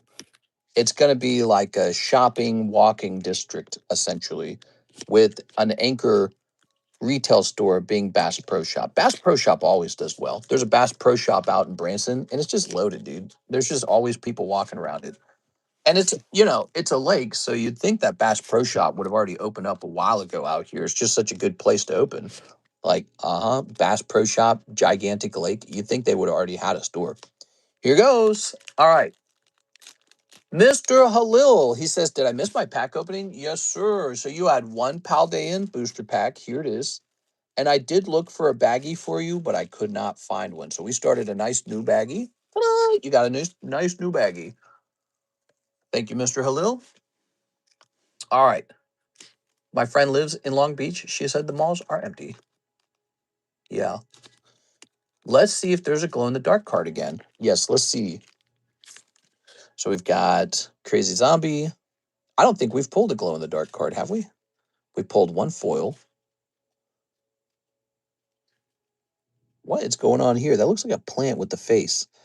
Here's Scaly, Scaly, and Scaly. Woo! Dun dun dun dun dun. Ba-da-ba-boo. Uh-huh. Oops. Uh-huh. Mm-hmm. Malls are always super crowded, especially during Thanksgiving and super hot days. Missouri has something called the Galleria Mall. That's in St. Louis. It's probably the biggest mall in Missouri, and it's pretty cool.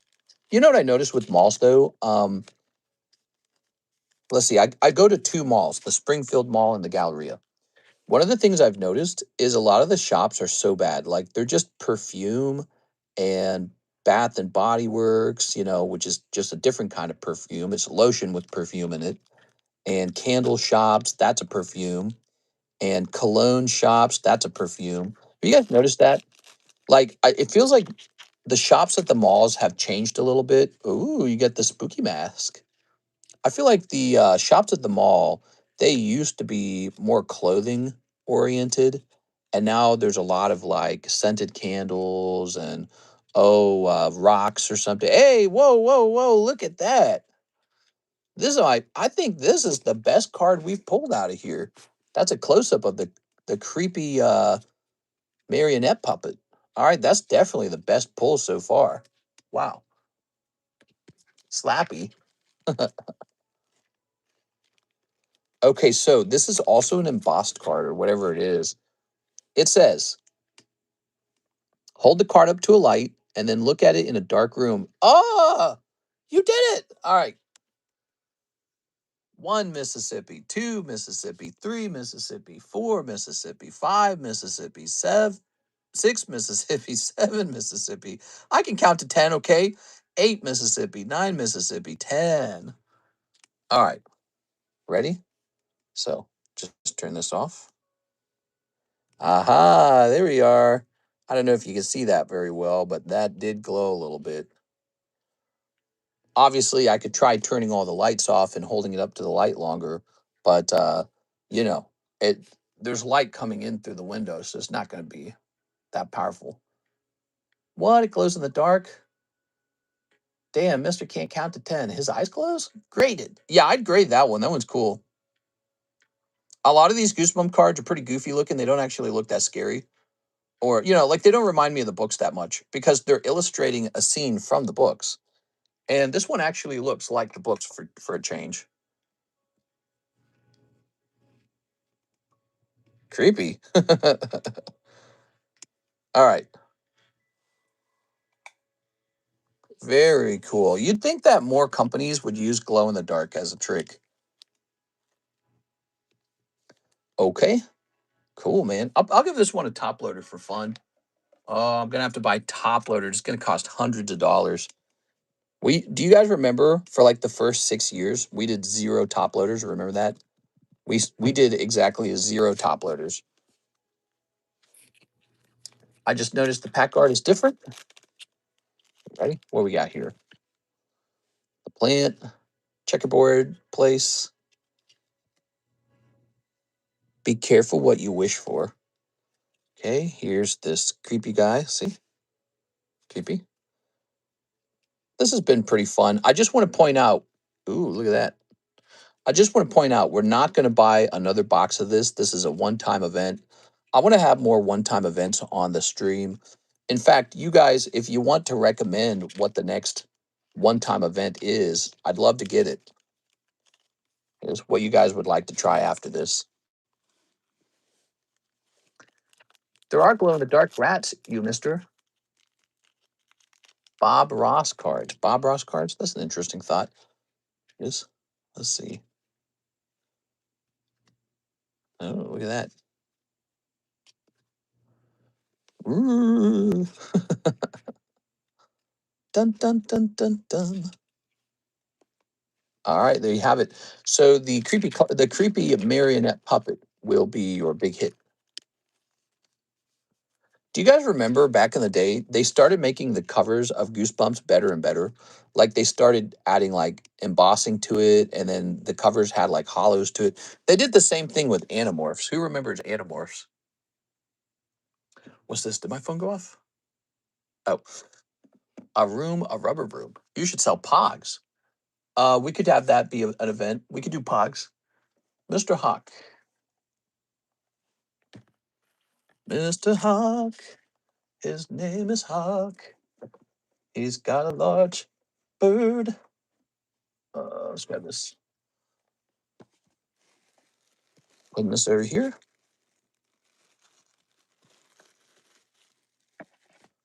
Okay. Very nice. Animorphs is being remade, I think. Animorphs was a lot of fun. Very creative. Tammy Lowe's next. She has a big order. She wants 10 of the Chaos Rising. Oh, heck yes. 10 Chaos Risings. All right. 1, 2, 3, 4, 5, 6, 7, 8, 9. And a 10. Ta-da! Ooh, 10 of these. They're getting kind of expensive right now, Pogs.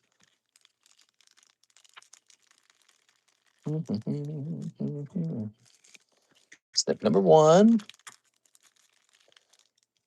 Step number 2. Step number 3. There's probably some Goosebump packs left, but I think it's like 4 or 5 packs remain.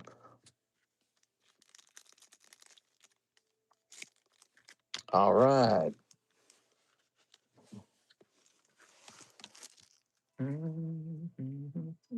We need one more person to join this gym break for it to go off. That's for a whole box of Marvel. We got the new binder break. Goosebump packs. How many do I actually have left? Here they are. We got 1, 2, 3, 4, 5, 6. 6 remain. So after that, we're sold out. Timmy. Felipe. I haven't heard Pogs in years. I have some Pogs. Here's Pumpkaboo, Magnetic Energy. Here's Trevenant Mary Pudra. Oops. Here's Metagross, Golbat, Mega Floetta. Here we are. Mega Flow Rida. This is Tammy's order of 10 Chaos Rising. Here's Esper Ampharos. Slugs are the best. Here's Claydol Cobalion. Looking pretty Cobalion-ish. All right. We've got Skuntank, Chinchino. Me. Freaking Chinchino, bro. We've got Chespin Crobat. Stunky Mega Dragalge. Okay. And Chaos Rising Watchhog Mental Energy. Wow. 100% worth every penny. Oh, yeah. I have a big binder full of Pogs and a small binder of the heavy ones. What? What do we have here? So, Chinchino, Mega Dragalge, Cobalion is actually an SR. So, you pull an SR out of your 10 packs. Nothing to really call home about, I'd say. You got a lot of stuff in your boxes. Holy, what did you get? Oh, you got a lot of Riftbound. That's what's going on. Tons of the Riftbound. Okay. You get my gasoline and top spots. Says Mr. NHCC. There are. I think I did. Put that there. There we go. You make me question it when you ask. It makes me go, did I do that? But it says there's two people in the gasoline. I do actually remember the top spot. NHCC. So, whoa, this is up to 4. I didn't notice that. So there's only 3 spots left in the tops. I thought it was the other way around. So the tops is getting close to the end. Curtis Law jumped in, and there's NHCC. So there we go. This is a really nice card. This is vintage, guys. Never gonna beat vintage. And there's that Chibi Snorlax. Now he's also kind of old. He's 2019, so that makes him 7 years old. If you had a baby in 2019, you have a 7-year-old today. Wow. Speaking of which, I gotta have a baby soon, huh? All right. Eric Rodriguez, 2 Goosebumps for Eric. Here you go, Eric. I'm so far behind on all these Pokemon sets. Yeah. Yeah. Snipping that. How much credit do I have? Okay, let me take a look. A 10 credit. Tell me. You have $74. Wow, that's a lot. Tam. Here's a tam. Okay, so Eric Rodriguez.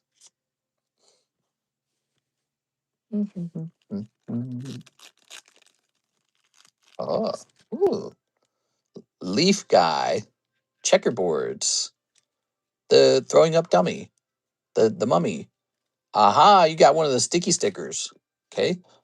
LA, praying mantis, and this. All right. Was it like a giant praying mantis? Was that the episode? It was like huge, right? Oh, it's the crazy hamster. I don't think they've shown off this story, have they? Cuddles the hamster. That's funny as hell. And let's see. Yeah, I don't feel like I've ran into Cuddles the hamster storybook, have I? Add 6 to it for website stuff, and I can clear Discord. All right, I'll do that. So here's this guy and this creepy thing. What the hell? See, I don't think I watched all the episodes of the TV show. Ta-da! He's eating plant food. Stay out of the basement. He's like, God, I need some plant food real bad. All right. He probably just has autism, stimming or something like that. All right, grabbing this. I'll do that for you, Timmy. What's up, friends? Says your boy Russ. There we go. I'm just waiting for your name to be your girl, Russ. This. Oh yeah. Okay, Tammy. Oh, I said Tammy. Okay, Mr. Eric. Grab your bag. Get you a bag, Mr. Eric.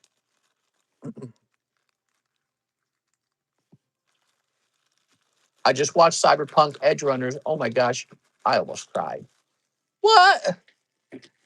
I was almost in tears. Men never cry, Mr. Rust. Here's Green Goblin. You're not allowed to. All right, now, Miss Natalie Castanen, spot on the OP5 box break and 1 pack of JJK. Natalie, the return of Natalie. I had a neighbor named Natalie. She was a cutie, but she was a little older than me. There you go. All right, so into the box break you go.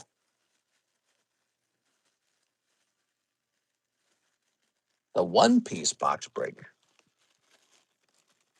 There is such a thing as manly tears.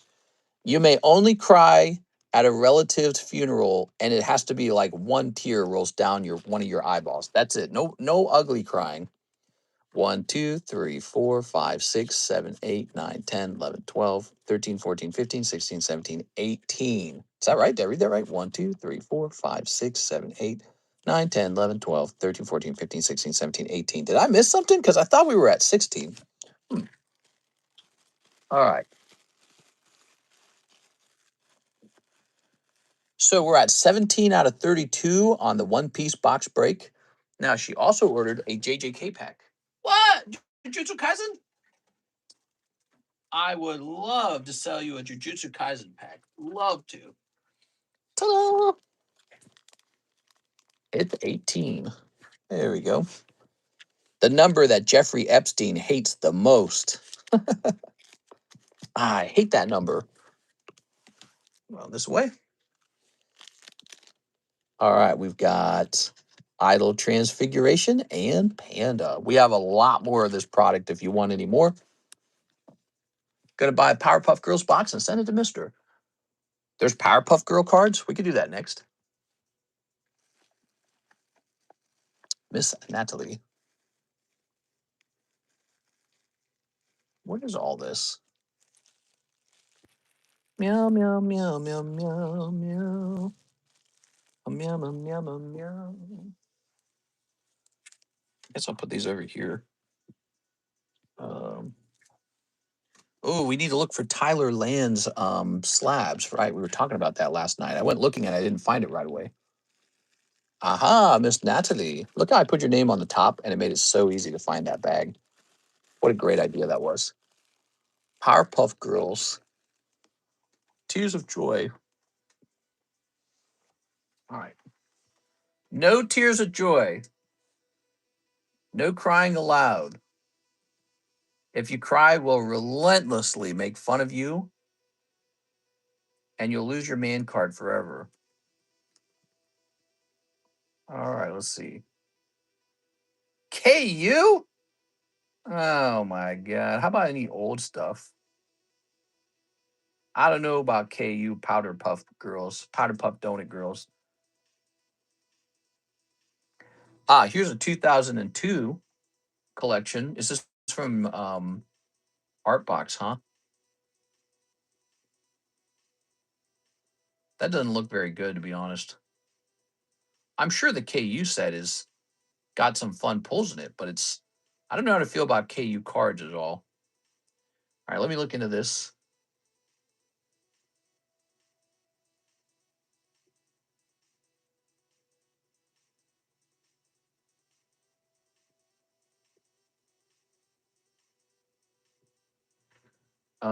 Yeah, I guess.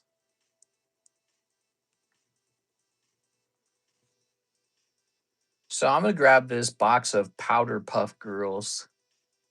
It's a vintage box. There's KU, there's brand new KU product from China, but this one's actually vintage, just like the Goosebumps is vintage. I recognize Artbox. Artbox made a Pokemon product too called the Pokemon stickers. Oh, I got a message. Can I get your what?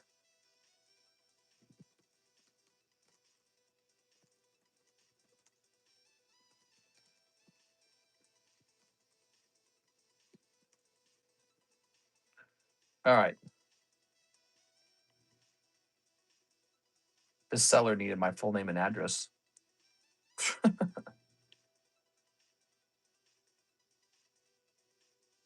All right. That reminds me, I need to return a booster box of cards. I should do that today.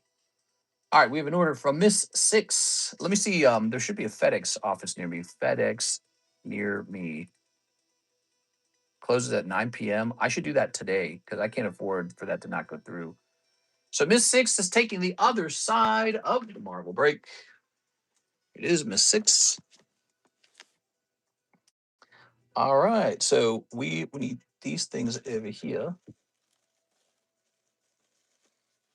Good. Because she's a girly girl. Gay Satan was the best. Okay.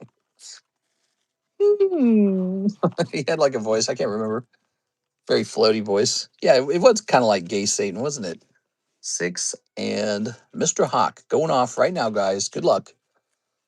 Ooh, six. You're definitely in the running for most unlucky in 90 days. 90 days, 325. Wait, does this end in 15 days? Has it been 90 days? All right, roll this around. Blossom is mine.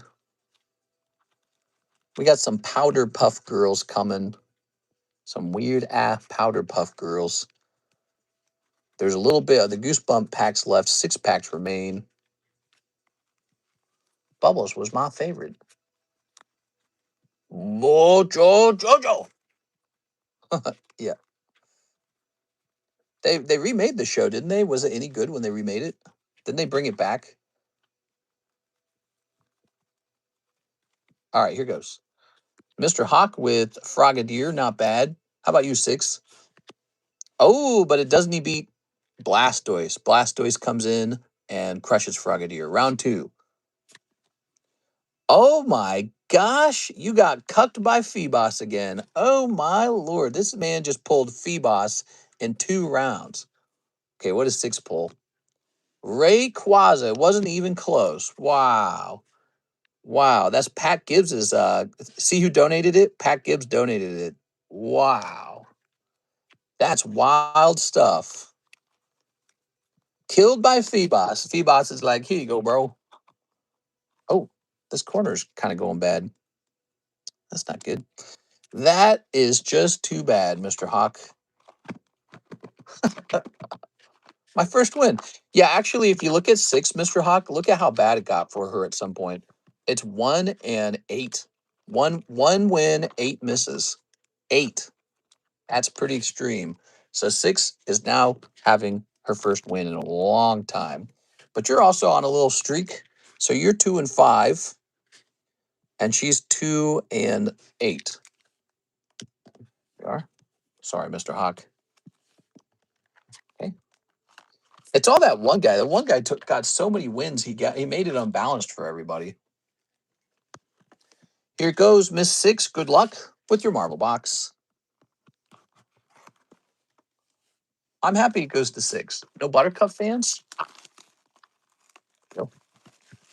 Buttercup's a bit. No, I'm just kidding. She's way too happy. Not allowed to be happy. Marvel, I don't know what happened, but there's this point where, like, after Endgame or whatever it was called, it feels like Marvel changed and just is not the same franchise anymore. You guys noticed that? Like, they did a pretty good job with the movies for a while, and then the franchise, the Disney franchise, sort of changed after Endgame and turned into like they're reaching for a good story, but they can't put one together or something. I don't know. I haven't heard about a good Marvel movie in a long time, like one that just breaks box office records, and everyone's like, "You got to go see it. It's so good." Like I guess there was the Deadpool and Wolverine movie, although that's more like a comedy satire, right? Okay, you ready? I think they just had no idea where to go. You are. Wow! Right away, a stamped Fantastic Four. How nice is that? 6. Look at that. All right. Well, Fantastic Four. Hey, there's the Fantastic Four again. Set this here now. We've got Spidey Man, but he's wearing like a hockey shirt, maybe. Hey, you got 2 full arts right in the beginning of the box. Oh, that was cool. It came out of a pack with the hollow. The odds of that are pretty low. Like what the hell is this? I've never in my life known I've never seen anything like that. Do people want that? And then this guy's Captain America, but you know what sucks? The actual actor went on like a talk show host and he trash talked America. And it's like, bro, you're playing Captain America. Shut your mouth, dude. And then that show bombed. Let's see. America sucks. It's fundamentally the worst. Then what are you doing here? It sucks, but I'm becoming a famous multi-million movie star in America, and that's why it's so bad. It's like this self-deprecating thing that a place does when it's too successful. You ever notice that? When people are too successful, they got to talk crap about themselves. Here it is. Oh, it's the worst. You wouldn't like it. You wouldn't like being a multi-million dollar movie star in America. It's just terrible. This country's terrible. It's almost like a way to apologize for being too successful or something. Here's the Hulk. Oh, it's just terrible here. Who would want to live here? Here's Cyclops. All right, let's see. Wolverine, Guardians of the Galaxy, and Loki. His name's Loki. There you go, 6. You got She-Hulk. She's a lawyer in the day, but at night, she's not a lawyer. She's like a big green monster. Woo! Here we are. Sign me up. This. All right. Ooh. Fantastic Four. Very cool stamped card. Give it to Hawk. Happy birthday. You want the whole thing to go to Hawk? Like the hollows too? You are.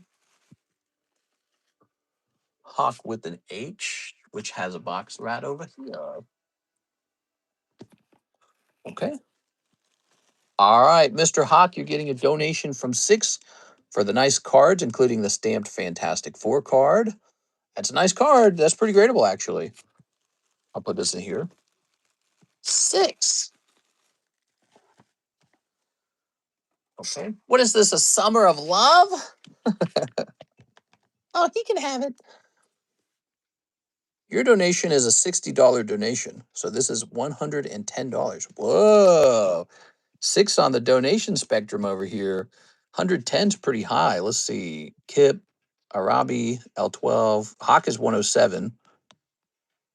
Javier's got you guys beat at 140. Whoa, whoa, whoa. Let's get that last spot handed out for this box now. You ready? The winner is Hawk. Hawk is on the list for his own giveaway, which is totally legit. Let's see if you can pull it.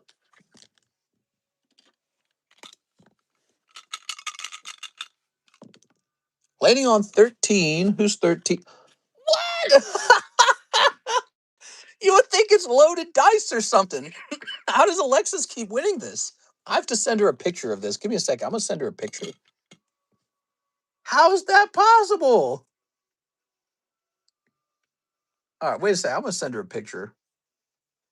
I put her on there because she was doing the shipping that day. All right. All right. I'm going to tell her. I'm going to slow down on putting her on. No more giveaways for Alexis. She's pulled too many. No more of that. We'll take a little break from that. We'll let a couple go by.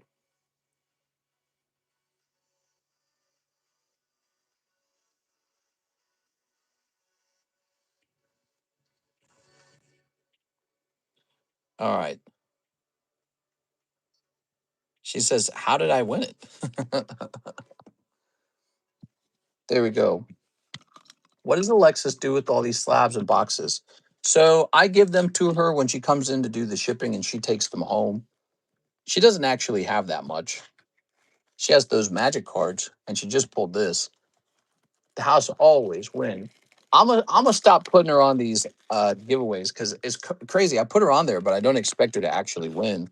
And she's won the magic cards in this box, so she's done too well. Maybe I'll put Mike's side on for a little while. All right, so this is going to Miss Alexis. Let's see what she says.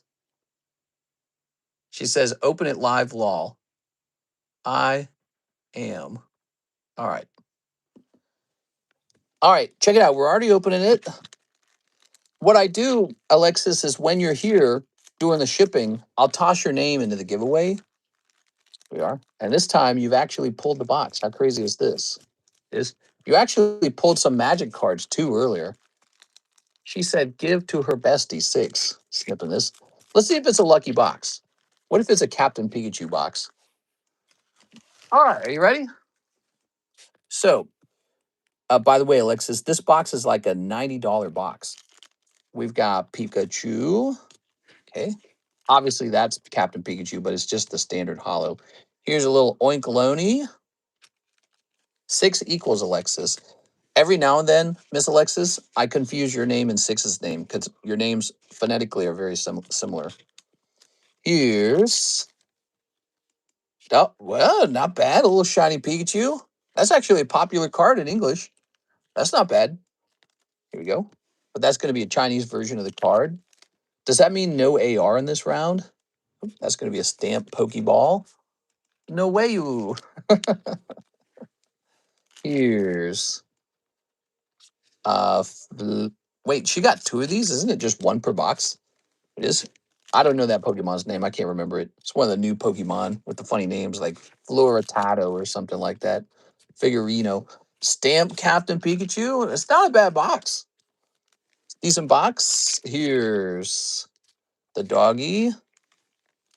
At the end of the box, I'll use the opportunity for an announcement. You got the cat. She's announcing that she's decided to transition. We are. Here's the doggy. Meowth something. Here's the pig. Oink. Here's Sprigatito. By the way, Miss Alexis, this was donated to the channel by Mr. Hawk. So it was his birthday. So he's the one who donated it. And a apple. All right. So I don't know if it's just me, but I can't remember these gem boxes being this generous. Do you guys remember it being 3 of the shinies? I don't remember it. Look, she got 3 of the shiny cards, and one of them was Pikachu. Is it always this way, or was this box hotter than usual? All right. Overall, not a bad box. Look, Pikachu, the cat, and Pikachu stamp. Pretty solid. All right. There you go. That's the end of the box, Miss Alexis.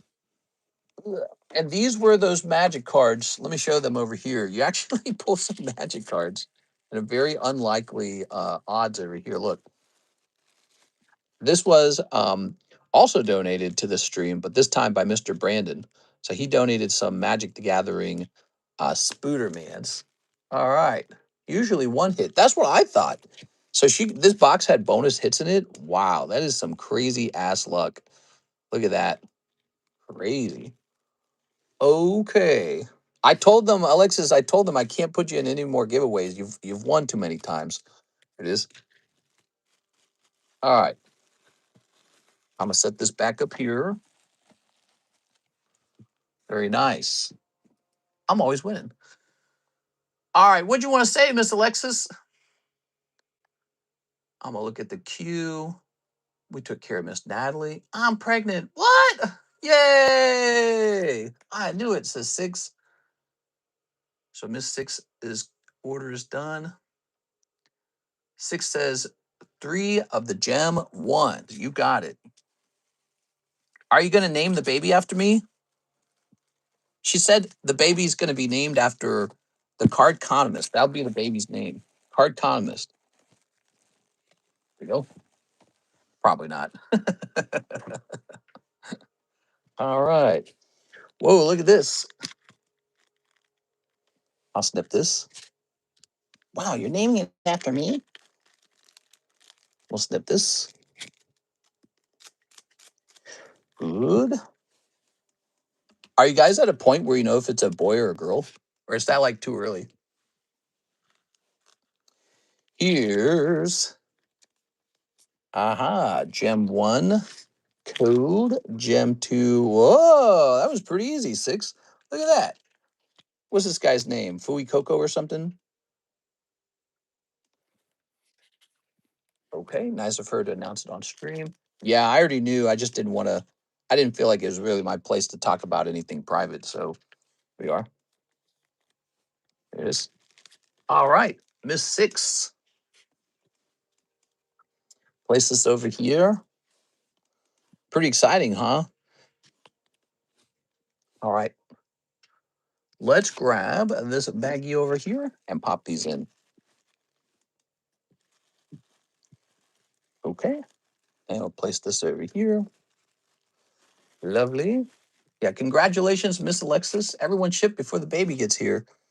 That's a funny thing. Yeah, well, I guess in 9 months, I'm gonna have to take over the shipping, maybe. That shouldn't be too hard. I've done that before a couple times, and if you guys recall, I used to do all the shipping for the stream. I'm a shipping pro. Let's see. Are you paying her maternity leave? That's a good question. Maybe a little maternity bonus. I don't know. That's something I guess we've never dealt with that before.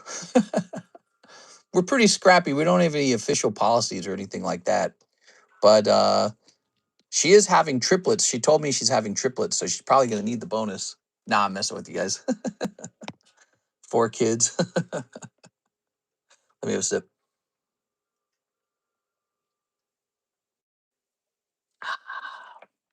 All right. I'll still be coming in. I'll give you maternity leave, Mr. Russ. What is next? Since you're having a baby, you're in your third trimester. Here's Miss Six. She says 2 of the Gem 5s and 2 of the Gem 3s. Oh, Gem 5. We're waiting for that to arrive. Hold on. So we don't actually have the Gem 5.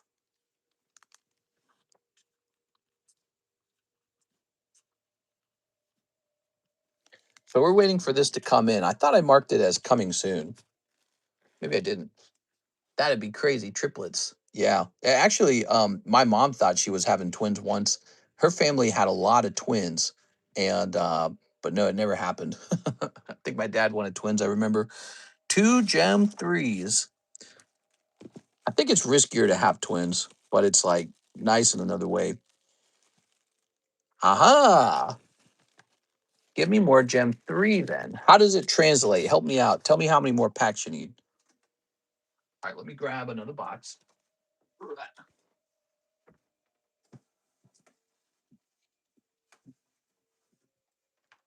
There we go. Very good. Real Nuke says, my dad is a twin and they hate each other. Oh, that's funny. They don't get along? That's funny as hell, man. Okay. 2 of the Gem 3. You got it. Yeah, you forget about the gem packs, but they're actually pretty cool. They can have some serious business in here. Boy, it's looking so nice outside.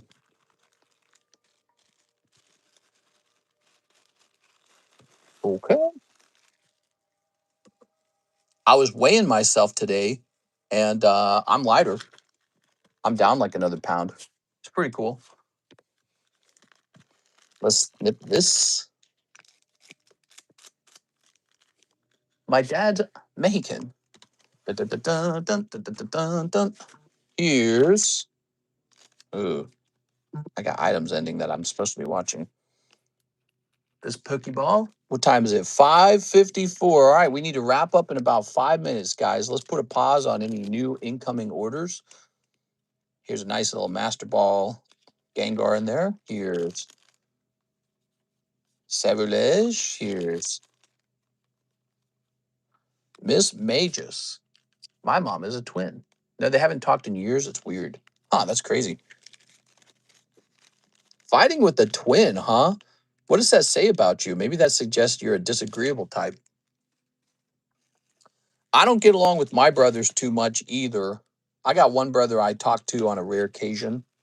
He's like 2 down the row, and he's pretty chill. He's kind of normal. We just don't have much to talk about. And then I got a brother who's 2 years younger than me. He's the immediate next brother. He is insane. And I tried talking to him on Facebook like one time, and we immediately argued. Here it is. All right.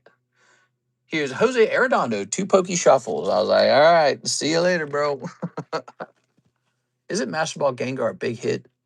So it would be if it was in the 151 collection, but since it's in the Gem collection, it's actually more like a common card. There's just tons of Master Balls. You get 1 per pack. I don't know why they decided that. It kind of reduced the value of Master Ball cards. I feel like they shouldn't have done that. 2 cold ones. All right, no luck there. How many spots in the Cubone are left? The Cubone artwork. Here it is. One equips nice drawings will include encapsulation, and it's got 4 spots left. Okay. Oh, yeah, I need to go to FedEx. Javier Arroyo, 3 Ascended Heroes. I got to stand up to get more Ascended Heroes. Fooey. I'll be back. So nobody jumped in the biter break today. I'm a little surprised, but maybe not. Maybe I'm not surprised.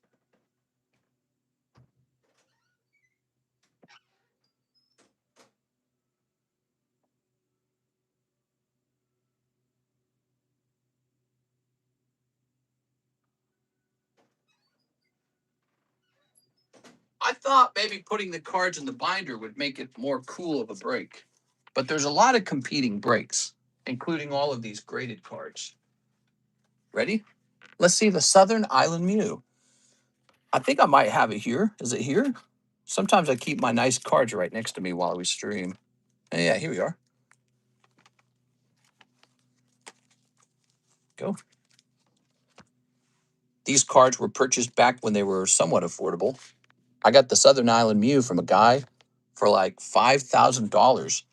And I didn't know when I was buying it, but the certification was deactivated on it, which was probably why he sold it so cheap. There it is. Then PSA required I mail it into them to they had to ensure that it was not a fake card. And they warned me that if they also decided it wasn't truly a 10, that they would downgrade it. I speak about that because that really made me super nervous when I sent it back. They're like, we will be downgrading it to a 9 if it's not truly a 10. And they said, I'll be owed compensation for the difference. And I was like, what does that even mean? So I didn't know if it was going to be real. I didn't know if it was going to be 10. But they returned it, reactivated the cert, and kept it a 10. How cool is that, huh? Perfect outcome. How much is the binder break? Well, for anyone who's interested, you can put it into Slab Away for $200, or you can buy into the binder break for $40. I've been showing it off today. The whole binder is filled.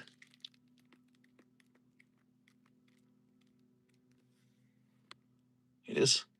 You can take a $40 shot at it, or you can buy the whole binder for $200. Okay. Your odds are 41-5 if you decide to join it as a break. All right, let's get it done. Love the Southern Island said, I graded the Slow King and got a 10. I graded this Togepi and it just came back as an 8. So sad. Oh well. Oh well. Let's nip this. If I got the Togepi back as a 10, I'd be like, hey, let's just go for it. Let's finish this. But nah. The Mew is the chase card from the set, and I'm happy enough to have just that one. When I was a kid, I owned the Southern Island Mew, and I was very proud of it. Executor, Rayquaza, that's kind of a hit. Okay. Same, the print lines. There it is. Here's. Ooh, all right. Good things come to those who keep digging. We got Mega Electros S. Is it SIR? Excuse me, I got to clear my throat.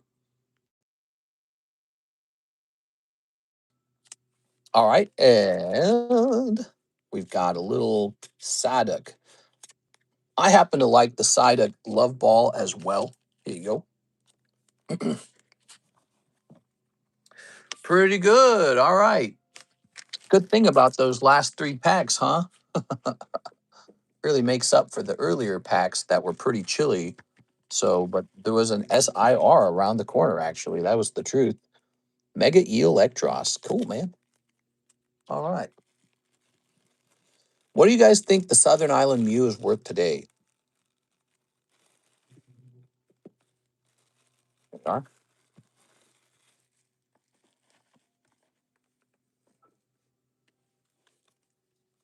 This was acquired for $5,000. One of the very few 10s. I think there's like 20 10s in the world, making this one of the rarest Mews in existence. It's so cool. It has the cosmic pattern on the reverse foil. Mine has a big swirl right there.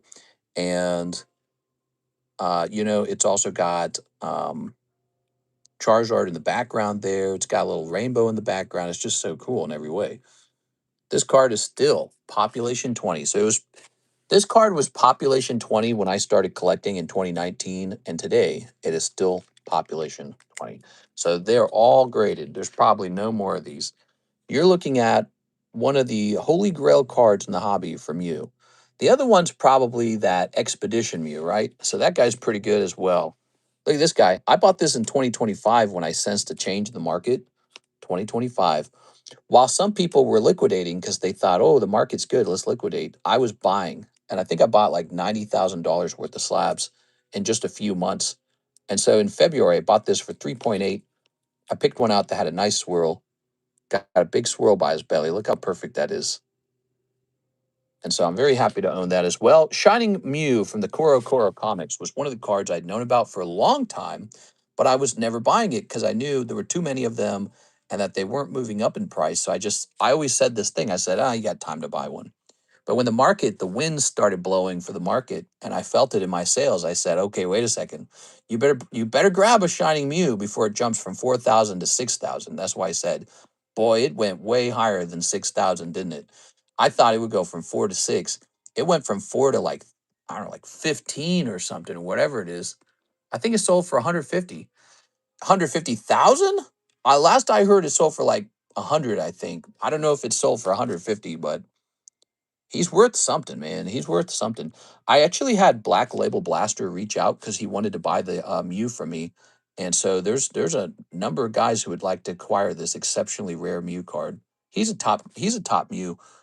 I think the Expedition one's really nice too, but there's just something about the Southern Island Mew that just wins me over.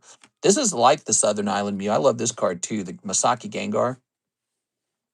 Such a special card. You had to mail this in and you had to mail in a bills transfer, or was it bills PC, and you had to mail in a Haunter, and then they mailed this Gengar back. Think of how much work that must have been back then, and the mail could have messed it up, and the packaging and all that. And so this is another kind of like a promo card, and it's just really cool. To me, this is like the King of Gengars. I think the runner-up for King of Gengar is probably Legendary Collection Gengar. Some people may prefer the Legendary Gengar to this Masaki, but the story behind the Masaki is, to me, it's more meaningful, which is why I bothered to buy this one, but I never bothered to buy the Legendary Gengar. I had one pop up for 10K, and I was like, that's too pricey for a Gengar. Should have bought it. What a fool. But so I've got this guy because I did consider him the top Gengar. So I got this guy and this guy. Very proud of that. Two very good cards. But yeah, I should have also bought that legendary. So I would have both, right?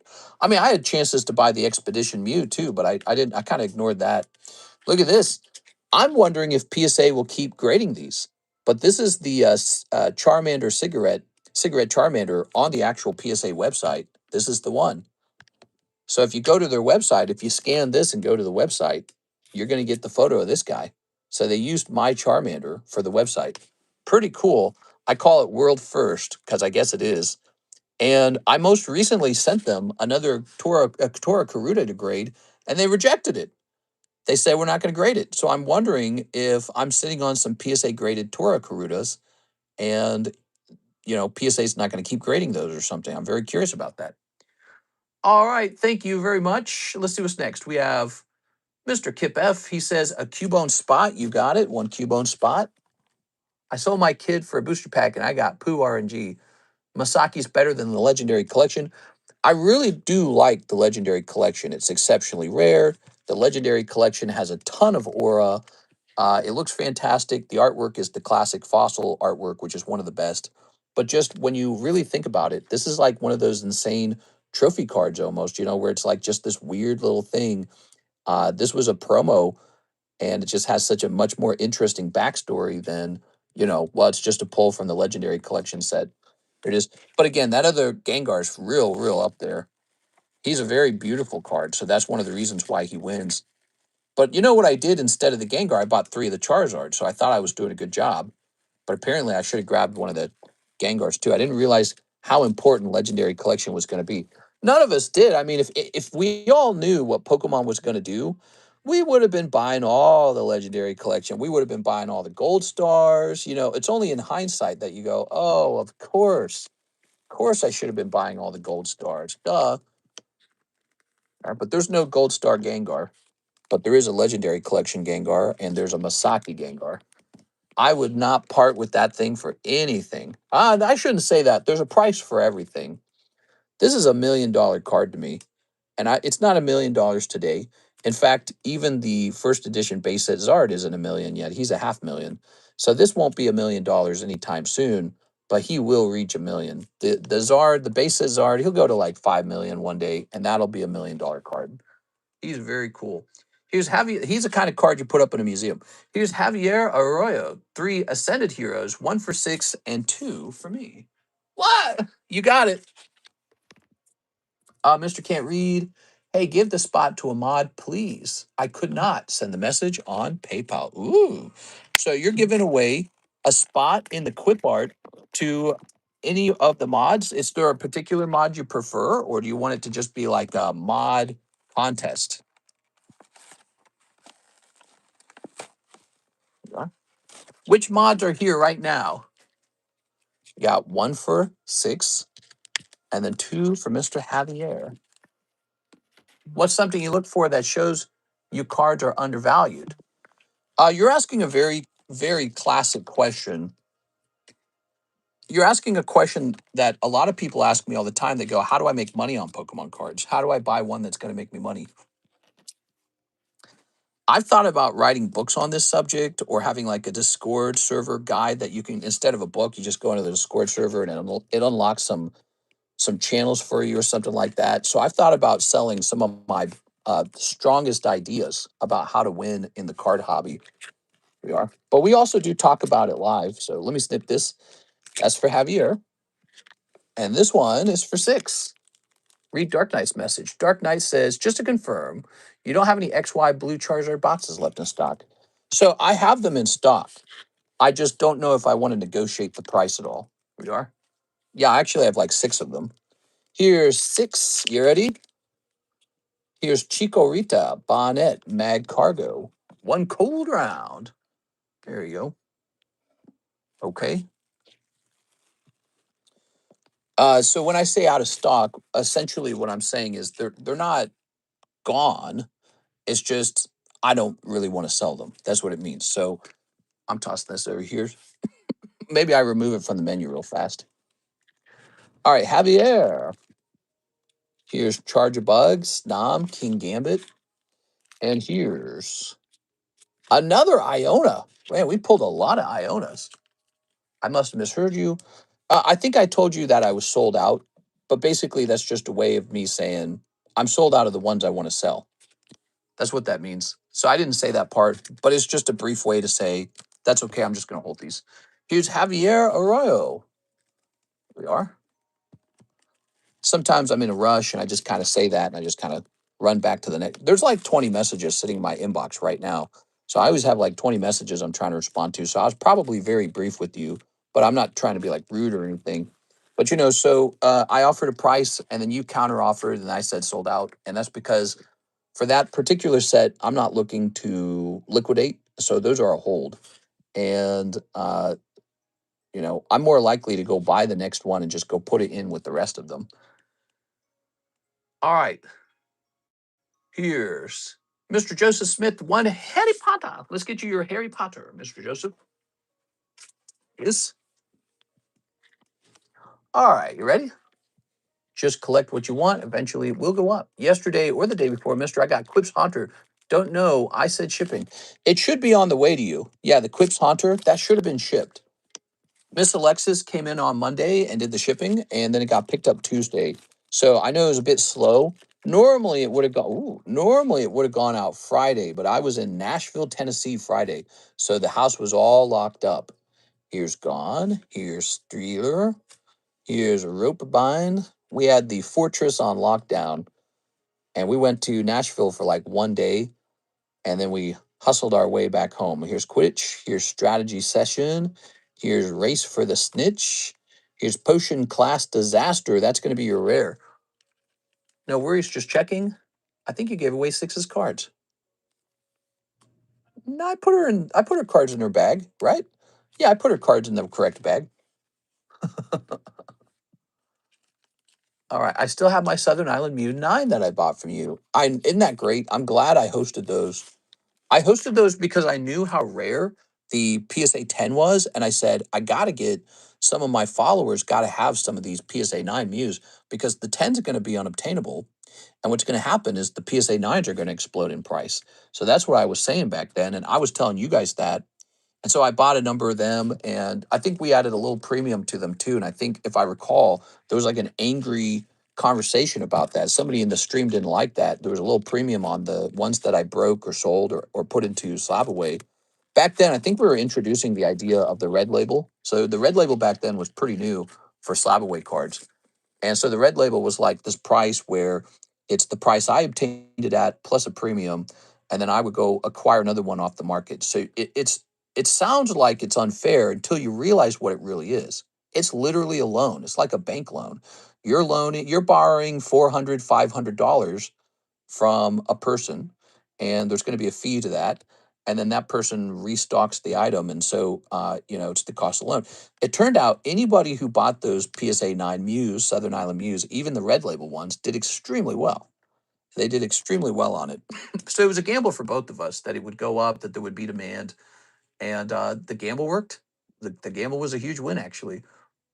All right. Because if I was to just sell the card at a break even price, where's my incentive to sell? There's no incentive. So I never would have offered it at all. So the fact that I offered it with the premium was a gamble that there would be demand for it at a premium and that it would also move up. That's the gamble. I think they kind of do this in the stock market too, where you can borrow money to buy a stock that you think is going up. All right, let's see if there's any more of these. This looks good. It's 6:12. Time to wrap it up. I get it. I thought with how you described it last time, you buy them off eBay, whatever. I purchased when they were stocking, since there were some listed at the time, that I would be able to buy it. Yeah, something like that. Mr. Irvin says mine has two swirls. You got two swirls on your Mew? Oh man, that's cool.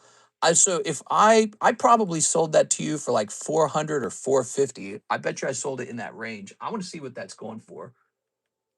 PSA 9 Southern Mew. Let's see what that's going for. I'm very curious. So here's the Japanese. Oh my God, the PSA 9 Japanese Mew, the cheapest one is 1.2 thousand. What about the English one? Wow, the cheapest. Listen to this. The cheapest PSA 9 Southern Island Mew, the cheapest one, is 3.7 thousand. So if he got it from me for like 400, it's almost 4,000. If with taxes, it basically is. So it's like a 10x card. Wow, that was nuts. Soul Despair says, check the comments. Let's see what we're saying. No worries, just checking. That's cool. Game guard, give that spot to Mike's side. Give it to Mike's side. You got it. All right, so the quick drawing spot is from hip to Mike's side. Very cool. Mr. Mike's side just got paid today, actually. He's doing a good job. He started making those shorts that I asked about. I told him I wanted to have auction of the week shorts, and he's been working on those. And one of them just went very viral. Well, I don't know about very viral, but one of them just performed very well on Instagram. So Mike's side has been doing a good job. Now, if they would just go viral on YouTube, because YouTube, it only got like 1.4 thousand views. Very interesting. Different platform, different views, huh? But it did well on Instagram. So it's curious how that works. Let's see. Javier bought her pack, but you put the cards into his bag. We didn't put it into Six's bag? I thought we put it into Six's bag. You're saying we put all those cards into Javier's bag? Is that true? Let's see. What were they? Did I put them in the front? Ooh, if I did that, tell me what her hollows were and I'll extract them. Put this back over here. Wait. I see I'm distracted right now. These shouldn't be here. All right, I'm distracted. We got focus here. I think someone mentioned Javier and I ended up putting those cards there. So wait a second. You guys, it's the end of the stream. We're wrapping up. No more orders. I'm a little distracted, it seems like. Let's get this into Joseph's bag. Okay, just checking. It's okay. Okay, sounds like I might have done it. All right, here we are. So this goes into this bag, actually. So, okay, that's correct. We have done this before where a card goes into a wrong bag. If that ever happens, you're entitled to like a complete replacement on the card. We take very good care of people anytime a mistake happens. But it can happen. Just like if you order fries at McDonald's, they might give you onion rings or something like that. So that kind of stuff can happen. But I try my very hardest not to let that happen. All right. So full distraction. By the way, how many spots are in here? Are we up to 5 or 6? 1, 2, 3, 4, 5. How much to send cards to CGC? You'll be pleased to know CGC is a cheaper option than pretty much anybody. So, I mean, they're cheaper than Tag. Tag was cheap because we got the middleman status with them, right? So we had a contract for that. And somehow CGC is still cheaper than that. So CGC is $28 per card. So if you ever see a CGC card on the market and it's like cheaper than the PSA equivalent, one of the reasons for that could actually just be that the grading is so affordable that the seller is willing to sell it at a lower price because he doesn't care. Because it's like, well, it didn't cost that much to grade it. All right, Mr. What's up with the PSA returns for November and December? We have one coming back. Actually, it might be one that you're in. Hold on. We have one PSA sub coming back. Alexandra. Wait. Mhm. Ivan Chiquilo, Cynthia's Garchomp, SIR.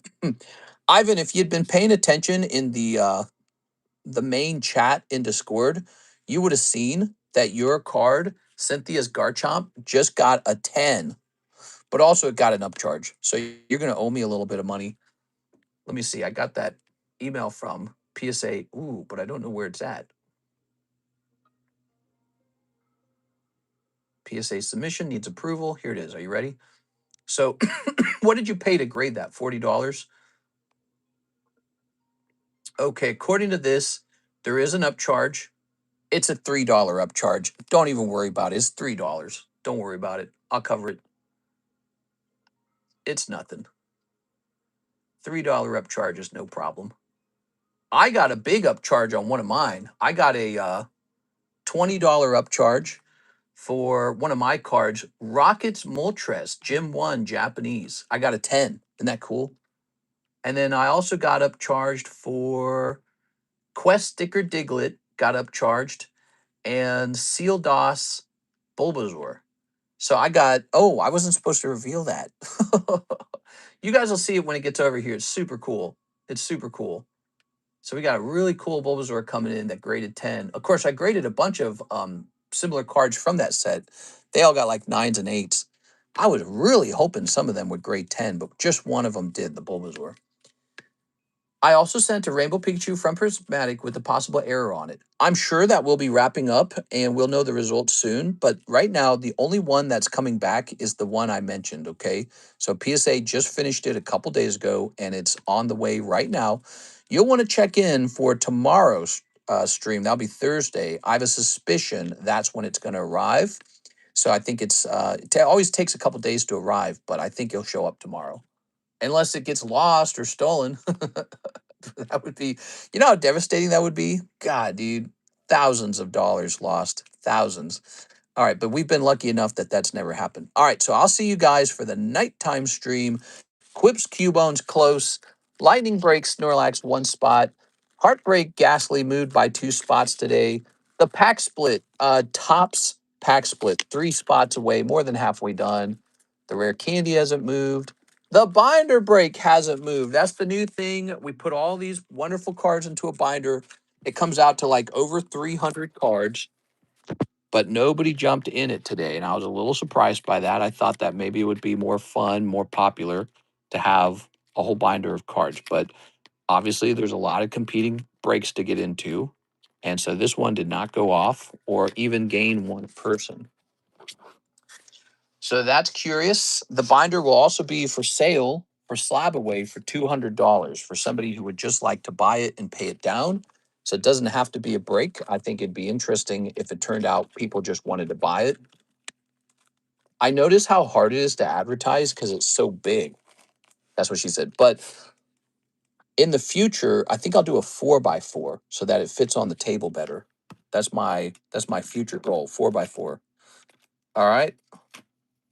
We're showing off our Mews, having fun showing that off. It's really fun being able to show off some rare cards. It's been like a week today since I paid, and it says they still haven't received the package. Yes, so maybe they just didn't scan it, but it definitely went out. So it might have been that they did not scan it, but it has gone out. Here's some, Mr. Chris Hayworth. Here's some information. Let me make sure too, because I'm going to go ahead and look it up because you're suggesting maybe. Oh, you said they haven't scanned it though. That means you did receive the email. Okay, yeah, I'm sure it's out. Our USPS does this really stupid thing where they don't like to scan it, and so it's oftentimes on the way, but they didn't scan it. But if you ordered it, let's say you ordered shipping last week, Monday night, that would have been after Alexis did the shipping for Monday. So let's say you ordered it Monday night. That means you've got the longest wait period for it to ship out. So normally she would come back on Friday night, package it up, and it will get picked up Saturday, right? But since I was in Nashville, she didn't do the Friday shipping. So she did Monday shipping. So you waited for a whole nother Monday to arrive. And then Tuesday got picked up. So I apologize for the slow shipping. Be mindful also of that big empty gap where we don't do the shipping too. Okay, guys, be mindful of that. But I'm confident it's all gone out. If you got the scan for it, I'm sure it went out. She packaged like it looked like 30 to 40 packages that day. It was a lot of packages.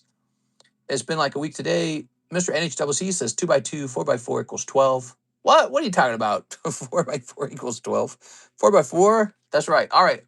I'm hopping off, guys. I'll see you for the late night stream for Wednesday. Yeah, Wednesday. I'll see you guys in a couple hours, basically. See you later, everybody.